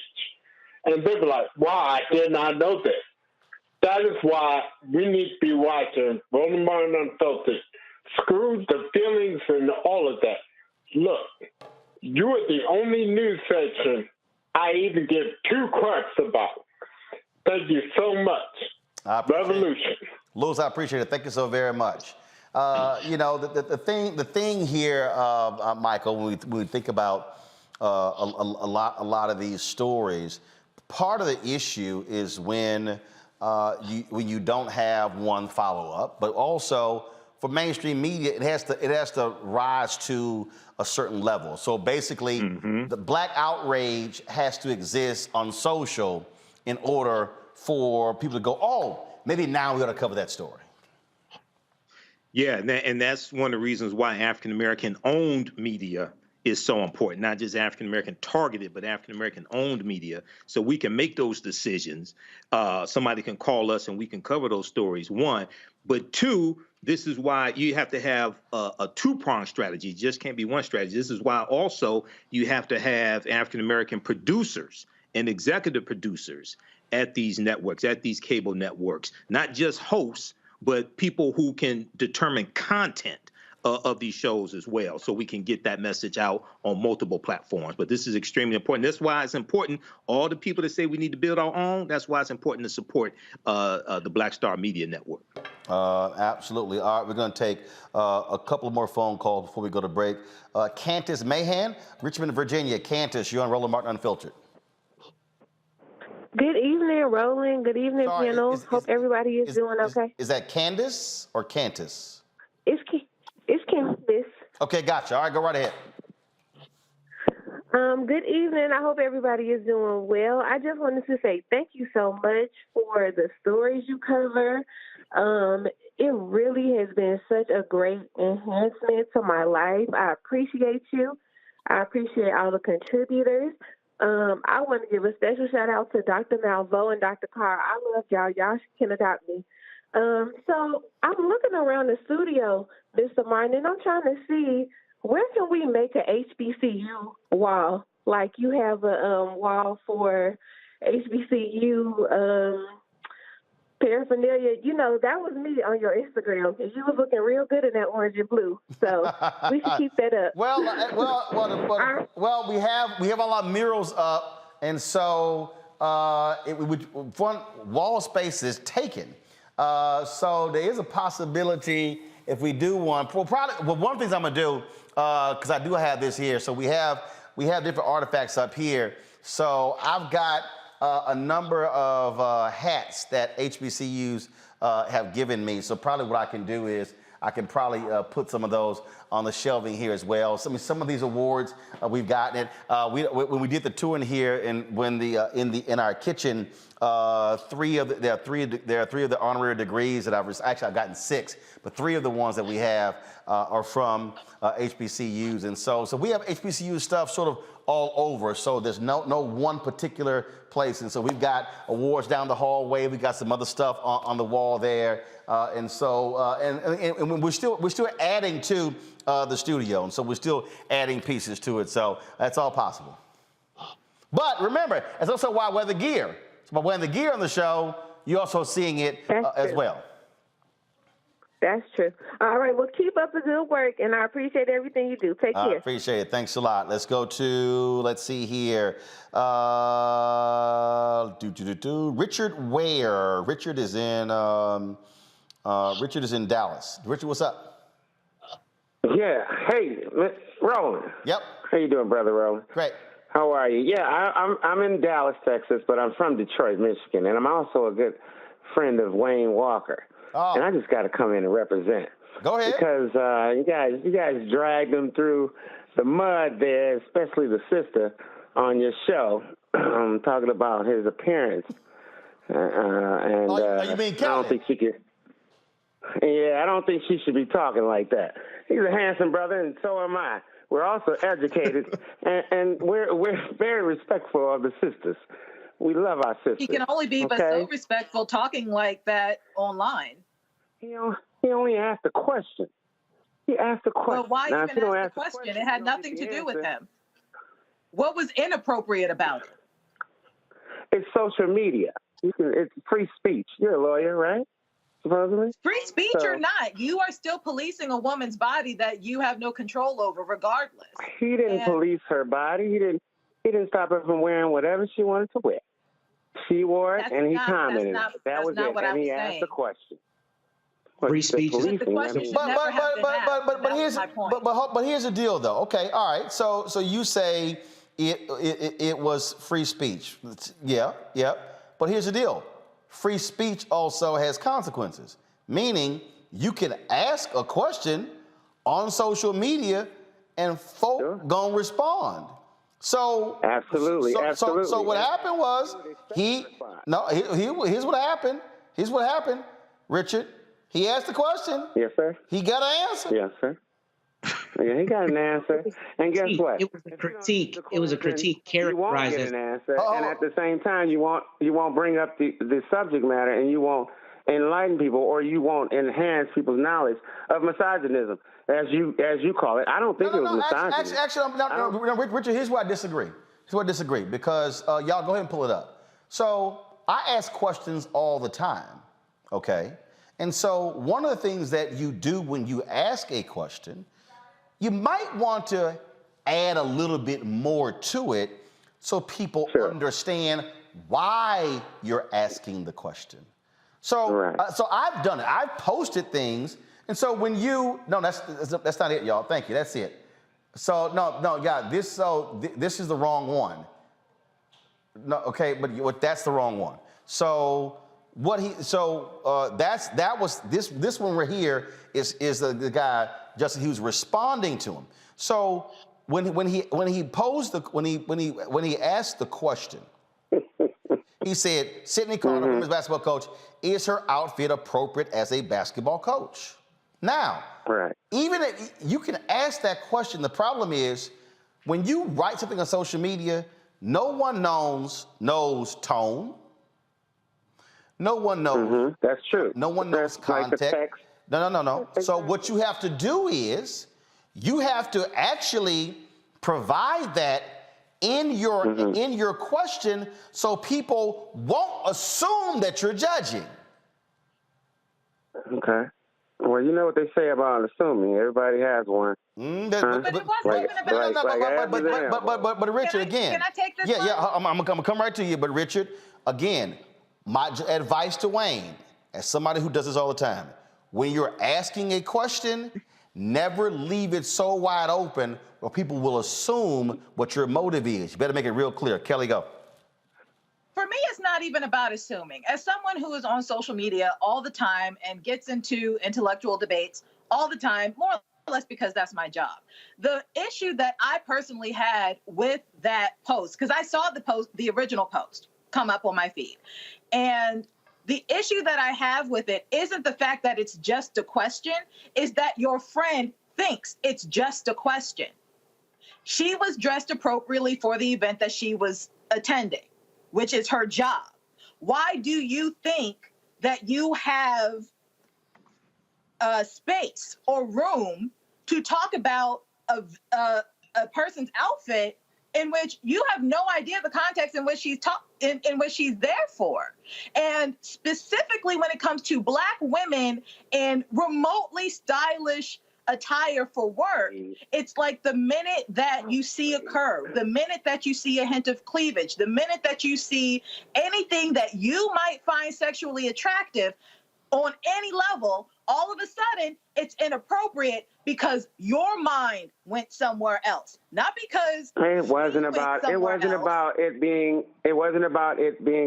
it was a question. It wasn't about it being sexually attractive. Because the brother, it's not hold just on, a question. and this brings me to that comment that you made saying that he looks like a Q-tip. The brother is handsome. My brother, I've been knowing him for all my life. We're all handsome and educated. That was an angry Black woman. If you want to quote unquote say Black women, if you want to use that thread, that energy, I think that comment was a Black woman, an angry Black woman comment.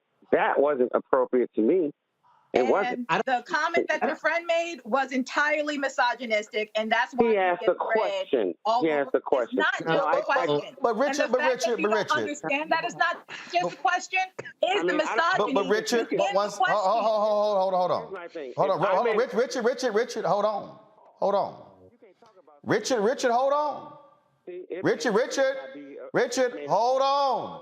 Richard, you're still talking. Hold on, Richard. I'm going to let you respond. Just hold on. Yes, here's the point that I think that you're missing. When he says, Sydney Carter, women's basketball coach, is her outfit appropriate as a basketball coach? Here's what that says. So do you think it's not appropriate? So you're raising the question, why?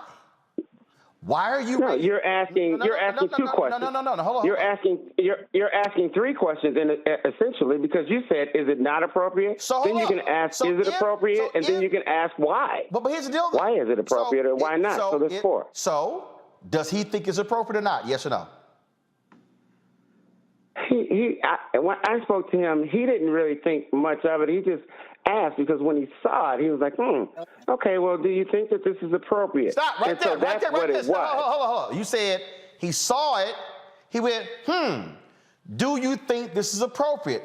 Which means I'm not quoting him, and I wasn't there when he did when he. No, Richard, let me. But speaking with him, I'm unpacking. It wasn't meant to be. It wasn't meant to be negative. But Richard, it wasn't meant to be negative or bashful. It wasn't bashful. Hold on. It wasn't misogynistic. Richard, here's the deal though. Here's how you flip it.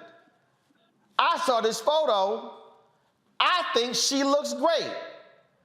But do you think it's appropriate? I think she looks great. No. I think she looks great. You didn't listen. He does too. Richard, you didn't listen to what I just said. No, hold up. Listen, this is what he didn't do.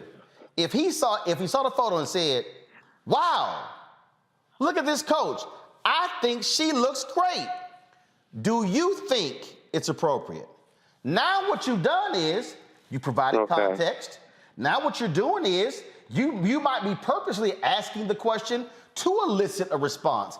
I have this thing called random question of the day where I'll do that. And so people will respond. It's just a random question of the day, but it's how you ask. The point I'm stating, again, when people don't know your intent, social media will see it and then will assume, look, I know what that's like when I cracked on a Super Bowl commercial in 2012 and I was cracking on it because it was a soccer player and it was taken as I was attacking gay people.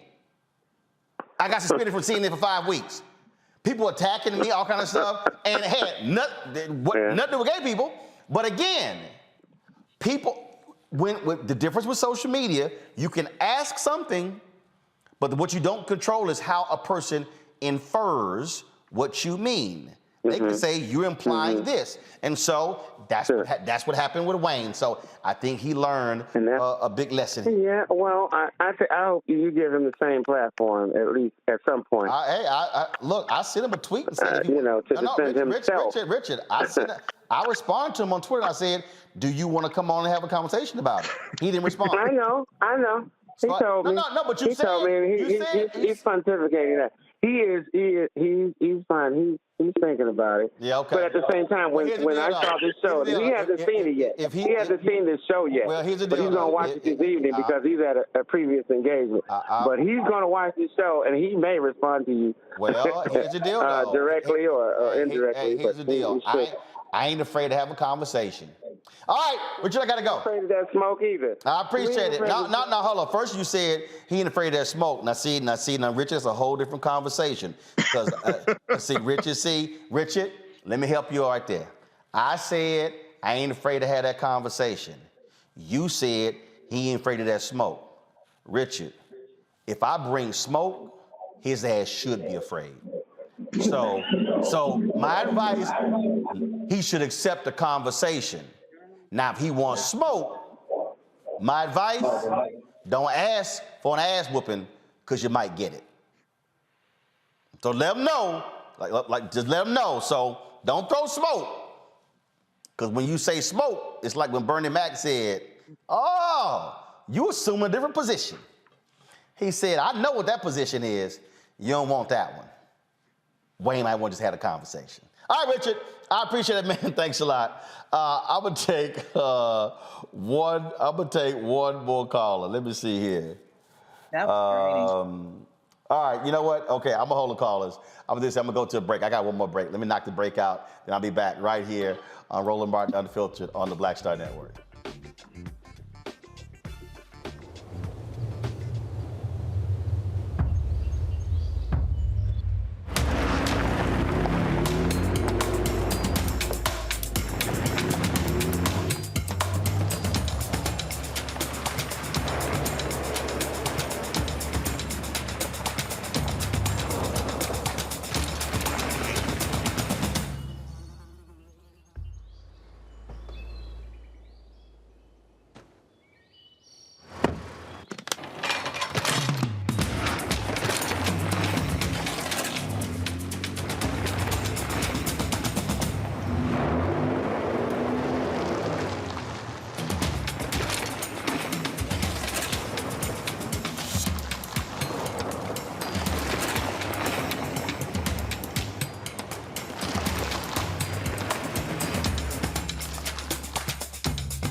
leverage that the players have is that we cannot be replaced. These are the best basketball players on the planet. The league can't say, okay, you're all fired, we're going to get some more. Who's watching that, right? The dance is to make it not worth their while to lock us out. No one's making any money if you try locking these men out. And I said to Adam, I don't mind a fight. That's what I do. Y'all want to lose all this money. Y'all want to swing? Right, let's do that. And, there's some things you can say are unacceptable, and I think I can probably believe it. But when I say that there's something unacceptable, you should also believe it. At the end of the day, I know my guys aren't going to make any money if you lock us out, but you know what else? You're not either.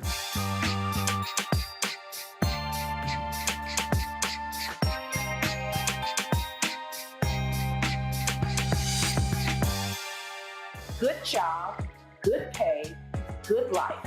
Would you be willing to walk away from it to achieve real wealth? Well, that's exactly what this woman did, and boy, did it pay off. Once you make the decision that this is the direction that you're going to go in, I do believe that there's power in having a decided heart. Hear her story on The Next Get Wealthy with me, Deborah Owens, America's Wealth Coach, on Black Star Network. Hi, this is Essence Atkins. Hey, I'm Deion Cole from Blackish. Hey, everybody, this is your man, Fred Hammond, and you're watching Roland Martin, my man, Unfiltered.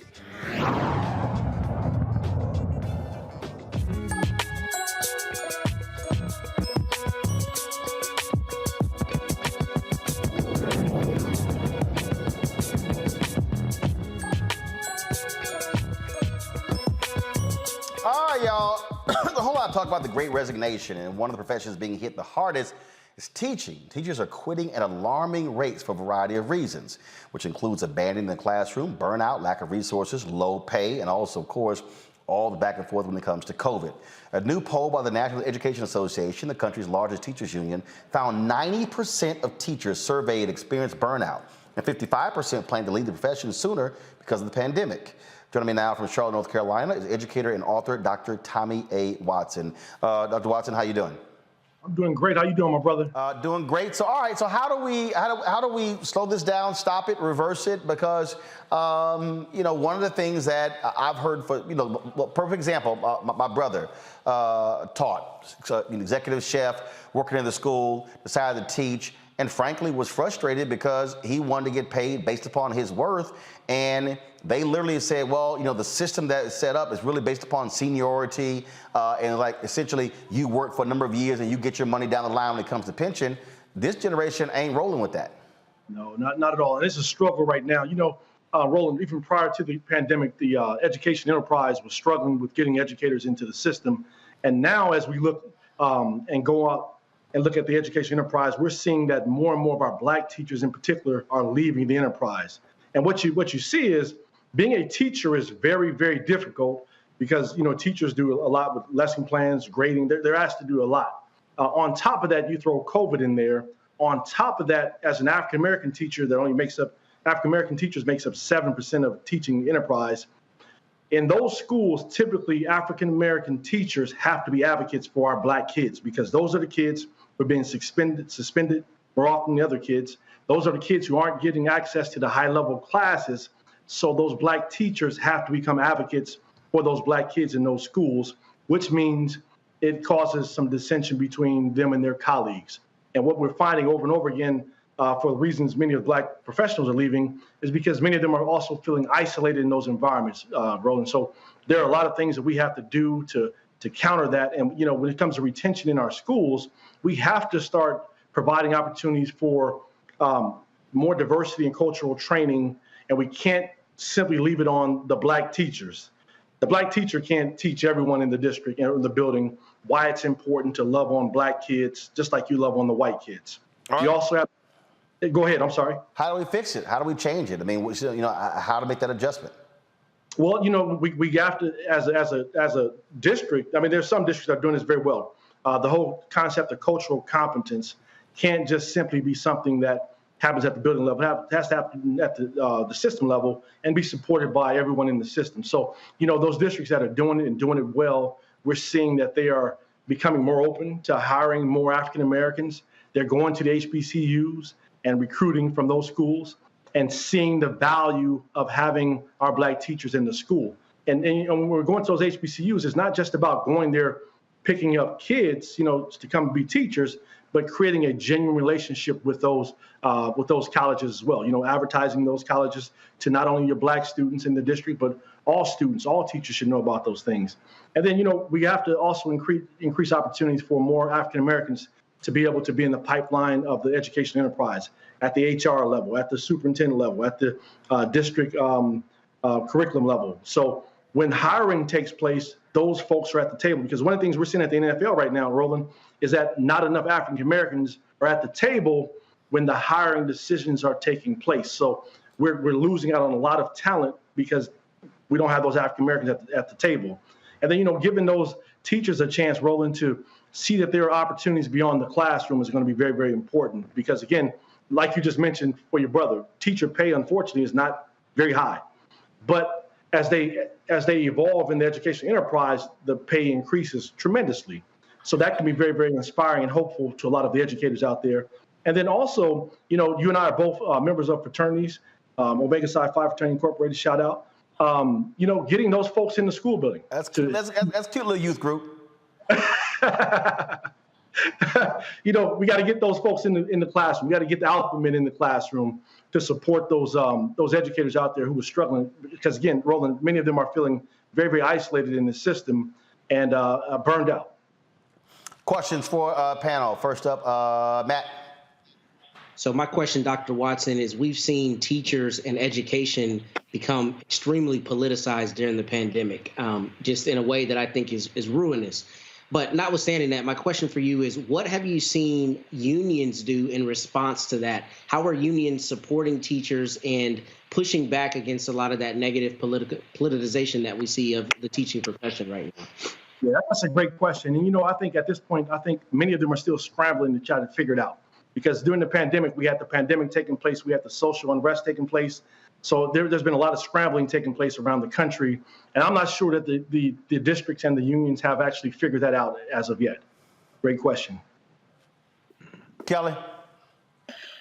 What do you think is going to be the next trend when it comes to teachers and education? Because what I'm seeing right now is a lot of pushback on, frankly, getting things taught that need to be taught, such as history, such as different ways of doing math. Common Core doesn't need to be the only one.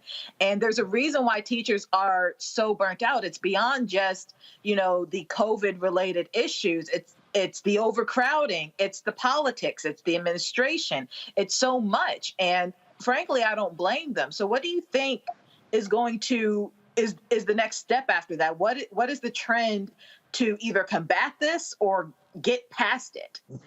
Yeah, and that's a great question as well. I think right now we have really pushed teachers in the midst of No Child Left Behind to focus so much on testing, and the end result that there's been a strain in the relationships. So what I would like to see the next trend to take place, Kelly, would to be more focused on relationships, because we know that when those students have access to great teachers who actually care about them, our students do well. Yes, testing is important.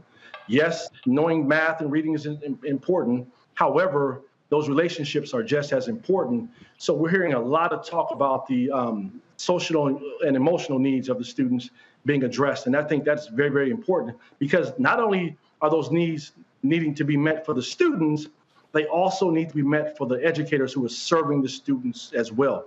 Because when those kids come in the building with issues, those issues become the issues of the teachers and support staff as well. So I think that's going to be one of the trends that we have to move to a place where we're taking care of the mental health and social needs of both the students and the teachers, if that makes sense. All right, let's go to Michael. Michael, your question. Hey, thanks, Dr. Watson. My question, and Kelly and Matt hit on a little bit, my question is dealing with critical race theory and this false attack on critical race theory, but especially during the month of February, which is African American History Month, Black History Month, because I'm seeing stories like out of Alabama and other places where Black History Month lessons are being attacked and saying, oh, they're teaching critical race theory. How do we move forward with this? Because this can become very discouraging to people who may want to take up the teaching profession. How do we move forward with this? Absolutely. I think we cannot let our foot up off the gas. I think we have to continue to teach it.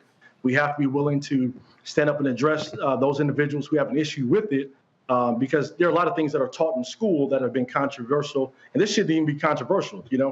A matter of empowering young people, whether it be black and white across the board, they should know about this type of history. So I think what we cannot do is allow these political agendas to force our teachers to become afraid and stop teaching those things. And our teachers need the support of the outside communities.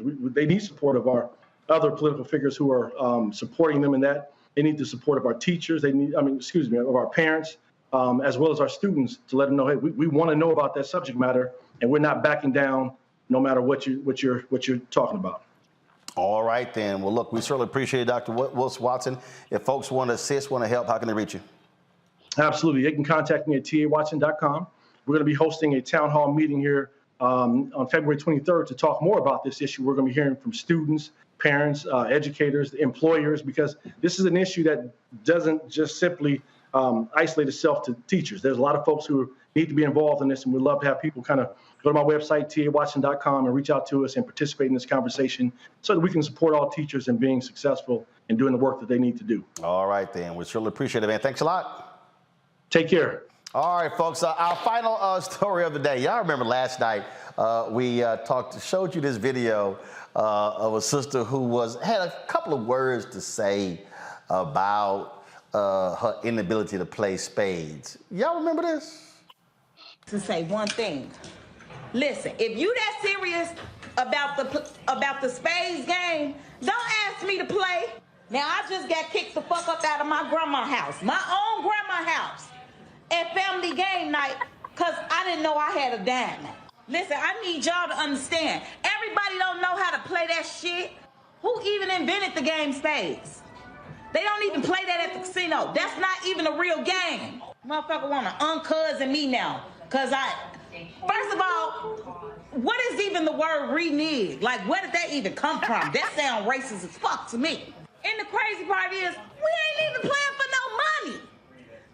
We is playing for bragging rights. I said I wasn't never doing that shit again last year when my strong-ass cousin broke my grandma's table, slamming the card down on the table. Because what you got to be so aggressive for? Just ruined my goddamn night. Just made me so mad for real. Because how you that mad about a spades game? Everybody don't know how to play spades. I'm one of them people. And don't ask me to play again because I ain't playing. Oh, man, that shit is, that's an abomination under God for y'all blood pressure to get that fucking high over a card game. Y'all don't even go that hard on Uno. Fuck they mean, get out, get out. This my grandma's house. I left though, but still, that's my grandma's house. And she ain't say nothing. Straight up, for real. If it ain't deuces, don't ask me to play. I ain't playing spades, I ain't playing catfish, goldfish, whatever the fuck it's called. I ain't playing nothing but deuces. That's it. Or Uno. Like, I'm really trying to figure out what possessed my cousin to punch the wall. Why would you punch the wall? Somehow, you ain't see what led. What does that even mean? Cuz threw out the king of diamond.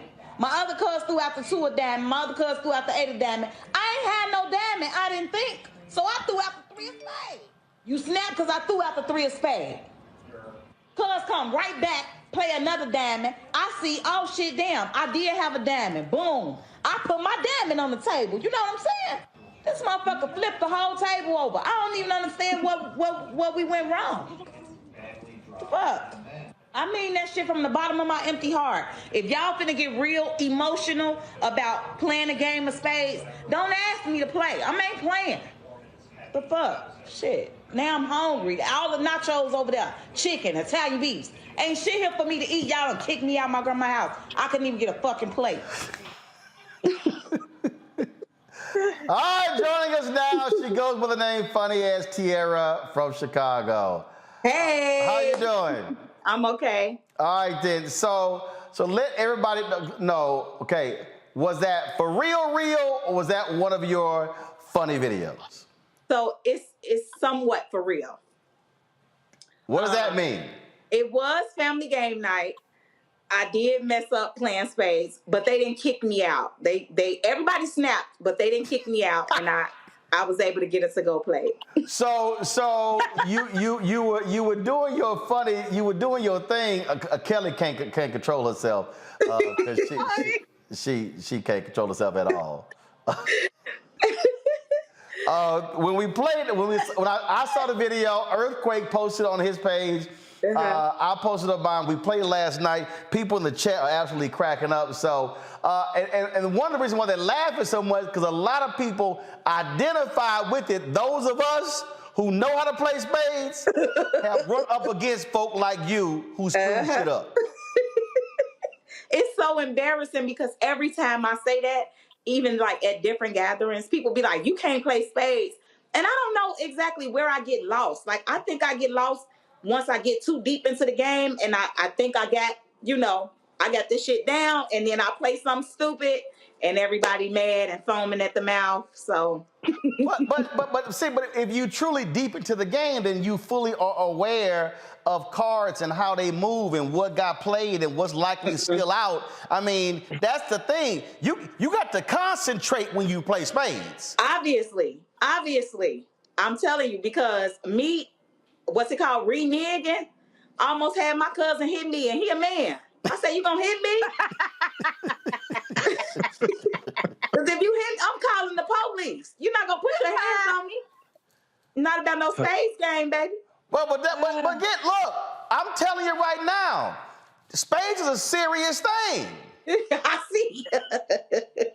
But wait, I don't understand, like, when they say what led. Okay, I know now, obviously, because don't get put your shoulders back up, bro. Uncross your arms. See, you getting worse than them. And my whole thing is, how are y'all gonna tell me, sit down, cuz we gonna show you, cuz we got it? And I'm like, y'all remember what happened last year? They like, don't worry about it, we got it. I mess up, and y'all get all in your feelings box. Like, what's going on? My grandma didn't say nothing. She just let the whole house go in on me. They calling me bald head, like all type of stuff. I'm like, y'all tripping for real. It ain't even that serious. But talking trash is a part of Spades. Yeah, I don't like that part. I ain't with that part. How the hell you okay? Are you an actual comedian? I am. I'm a stand-up comedian, born and bred here in Chicago. So how you a stand-up comedian and you ain't talking trash in Spades? Because I wasn't at work. Talking trash in Spades is what? That one. I was not at work. That was family game night. No. You don't understand. You don't understand. I might be at work. Here's a perfect example. Okay. I might be at work. Other day, Brittany ass was on her phone on social media during the middle of the show. I busted her ass in the middle of the show. Oh. I didn't wait till the show was over and then say, Brittany, come into my office. I said, Brittany, put that goddamn phone down. That's sad. Yeah, Brittany, put that damn phone down. So even when we not on the air, I crack on people all the time. I don't understand though. Shit talking goes to a whole nother level when you playing Spades. Yes. Everybody get all strong, testosterone building up, motherfuckers sweating in their pits. They slamming cards down. And yes. I'm telling you, my grandma wall got a couple holes in it, and I guarantee they either came from Tonk, Bid Whist, or Spades. Look, I don't hit walls, but if you're going to play Spades, get your ass a real table. And really, it should be a card table. So that way, when you slam it down, the table like jumps. Okay. I'm going to invest in one of those for my grandma. But I don't know if I'm going over there no time soon. That shit really hurt my feelings. No, you need to go practice. I ain't practicing. Hold up. Don't you sit there and work on your routine? Don't you get on the stage? Let me work through some jokes. Let me refine my jokes so they ready. I get paid for that. We ain't even playing, and that's the thing. You ain't even playing Spades for money. This bragging right. I understand. Kelly, what you mean you understand? You can't play? Oh no, I can play, but I can play, but because he ready to jump down your throat. Right? Right? Hey, I be snatching. Look, I'm gonna snatch your black card and your soul. But you know what? With me posting this video got over 2-point-some million views, and it's so many people in the comments saying that they can't play either. So I don't even feel bad about that. That means y'all need to go to no playing Spades ass convention. But y'all need to have nationwide meetups. We probably gonna have more fun than y'all. No playing Spades ass black people. We gonna be meeting at Buffalo Wild Wings, or we be meeting at a soul food restaurant. And that's fine. And that's fine. We could play Keno. We could play Pekino. We could play Deuces. Her ass just say Pekino.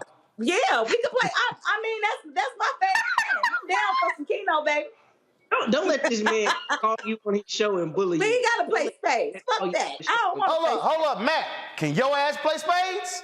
That's not the point, brother. No, hell no. Hell no. Answer the damn question. Can your ass play Spades? Can you? No.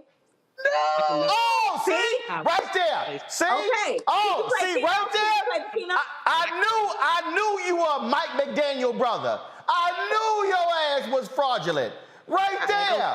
Right there. Call that man all fraudulent. them damn law books behind you, and you can't play no damn Spades. Hell, the Supreme Court ruled on that shit.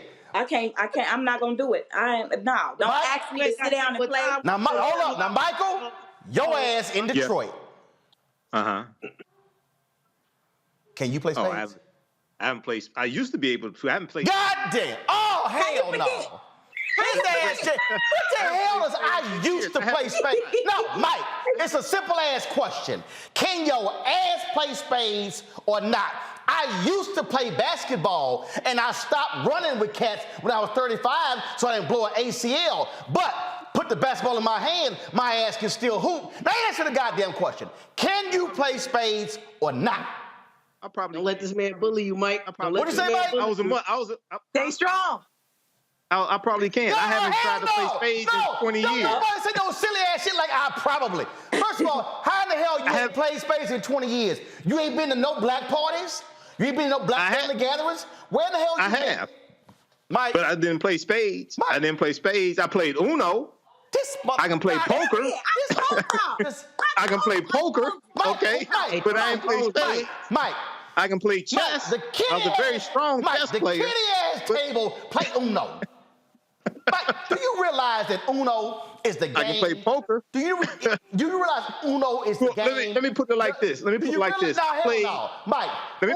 is Roland. the game little ass kids play when they can't play. Mike, let me explain to you the black escalation of games, okay, when it comes to cards.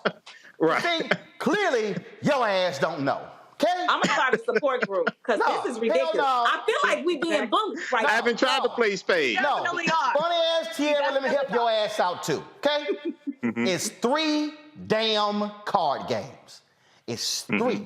Let me hear them. That are universal black games.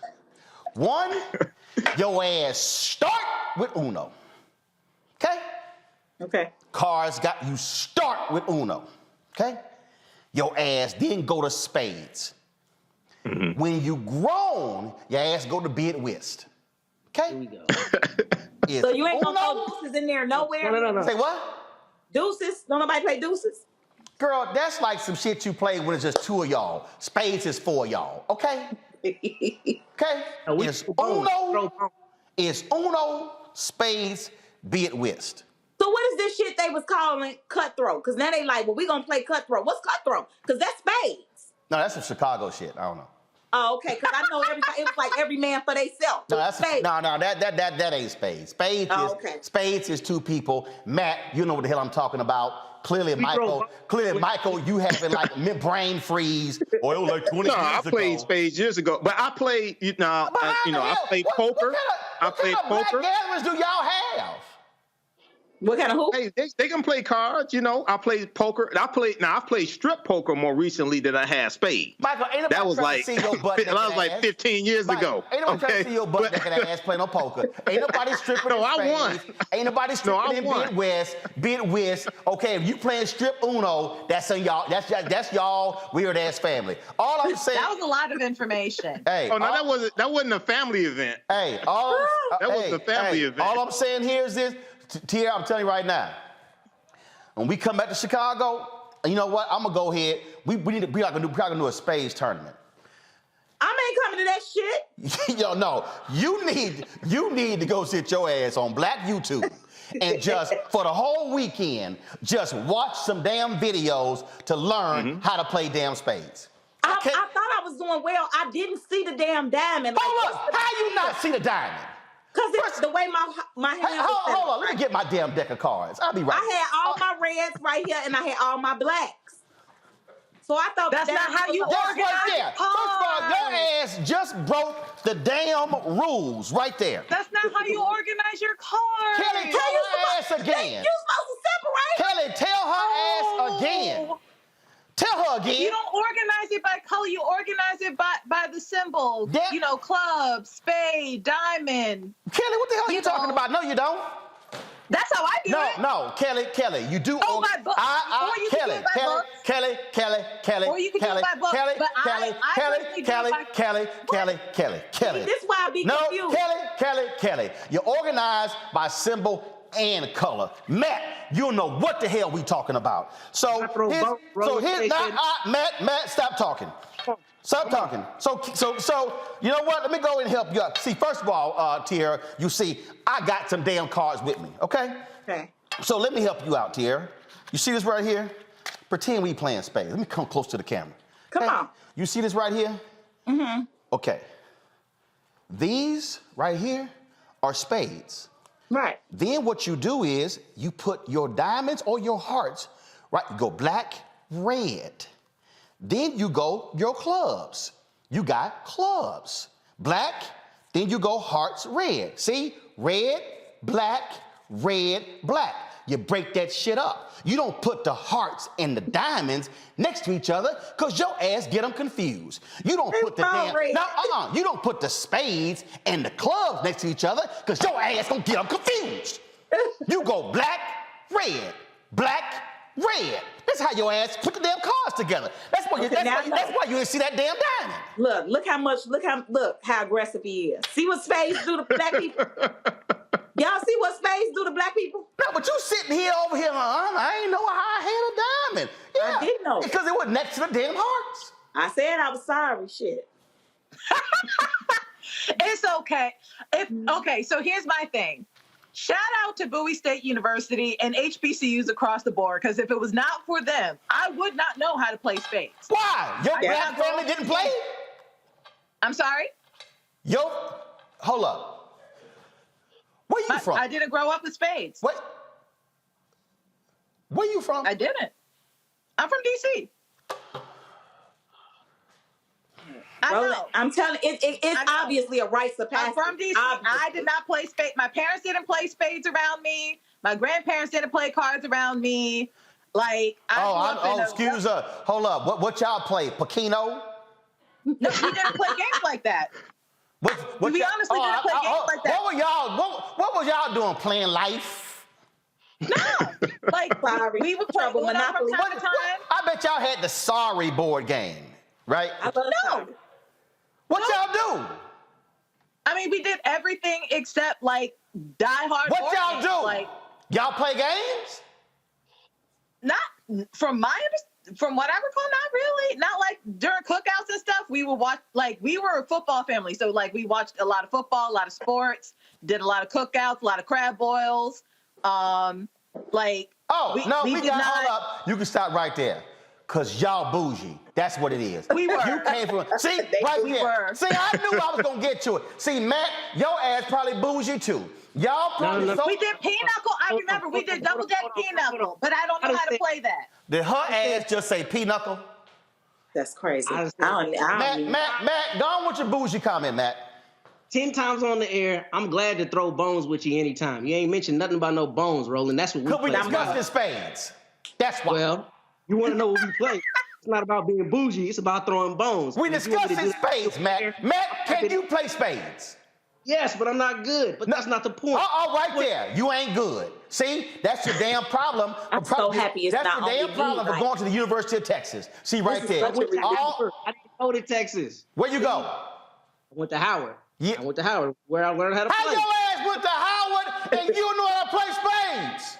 I'm not good. I know how to play. Play spades like that, though. What in the world was happening at?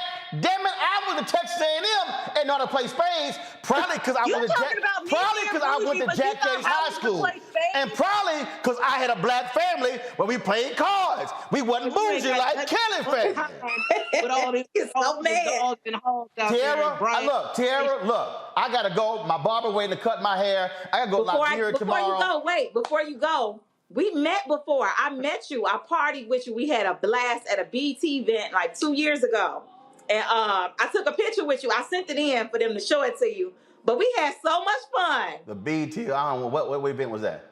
That was in 2020. What happened to all your hair? I cut it. That was a wig. She got long ass hair. Whatever. Well, y'all first of all of y'all in the control room shut up, okay? Y'all been messing up and shit the whole damn show, so I don't need to hear nothing from your ass, especially Lanny showing the wrong goddamn graphic. So be quiet. See, this is a black show. This is how we do it. All right, Tiara. Look, so we gonna change your name to No Playing Spades ass Tiara. That's fine. So when you learn how to play spades, we'll start calling you back funny ass Tiara. Okay? That's fine. So you come on back when you go to Spades Rehab. I'm gonna start a support group. I got us. Yeah, precisely. Do that. Hit me up. I'll help y'all out. DM me. I got you, baby. Thank y'all for having me. You should reserve that domain name too, and make some money off of it. Definitely. Michael, why don't you just stay the hell off talking about poker? Why don't you just focus on goddamn spades, okay? I played spades before. Now I played gin rummy. I played gin rummy a lot more. Your ass just said gin rummy. That's the whitest game I can think That's of. like when I was younger, Jim Ross. Even bougie ass Kelly said shit. We didn't play that. I mean, damn. yeah. So, Michael, you embarrassing Detroit enough. That's it. That's it. Funny ass Sierra. We'll see you later. Please, we gonna lay hands on your damn suits, and that's how you play spades. But damn it, we gotta go. This just embarrassing. It's just embarrassing. See y'all later. Thanks a lot. I appreciate it. All right, y'all. We gotta bounce. Y'all know how we. First of all, let me thank no playing spades ass Matt. Let me thank bougie ass Kelly when it comes to spades, and then let me thank I don't know how he from Detroit, Michael. I need to reassess. I haven't played spades in a long time. I need to because you ain't been in Black people's house in a long time. We need to reassess. But at least I can play though. I'm bougie and proud. I'll own the bougie, but I can at least still play spades. Thank God for Bowie State. Shit. All right. I'm gonna have to have a better vetting process for the panelists.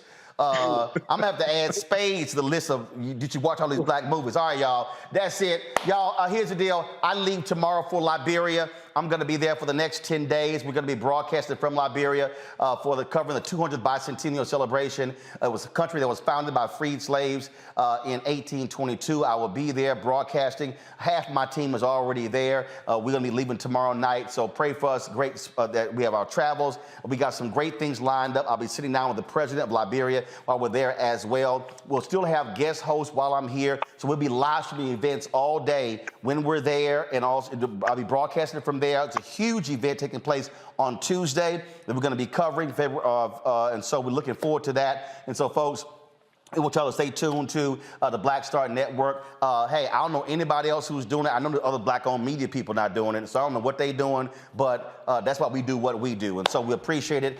So again, be sure to watch the show. My Michelle Roberts interview airs on Wednesday. We got new episodes next week of Deborah Owens Show, Jackie Hill Martin Show, Greg Carr Show, Faraji Show every single day. A lot of things are happening here. The Black Star Network, we're getting ready. I was going to put it in March. At the end of February, we're going to launch my 10-part docuseries on the year of return to Ghana. So a whole lot of things are happening. Folks, that's it. I appreciate it.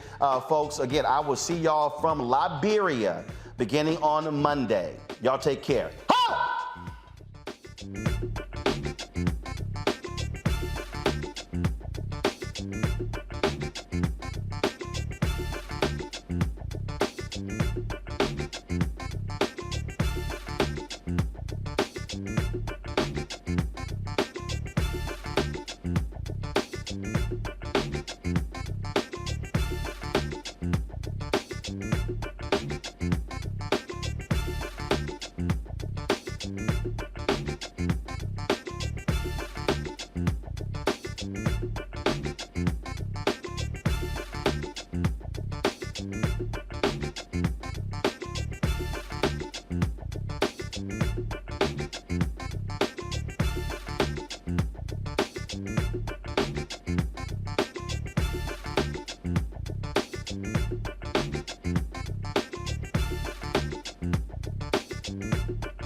Martin!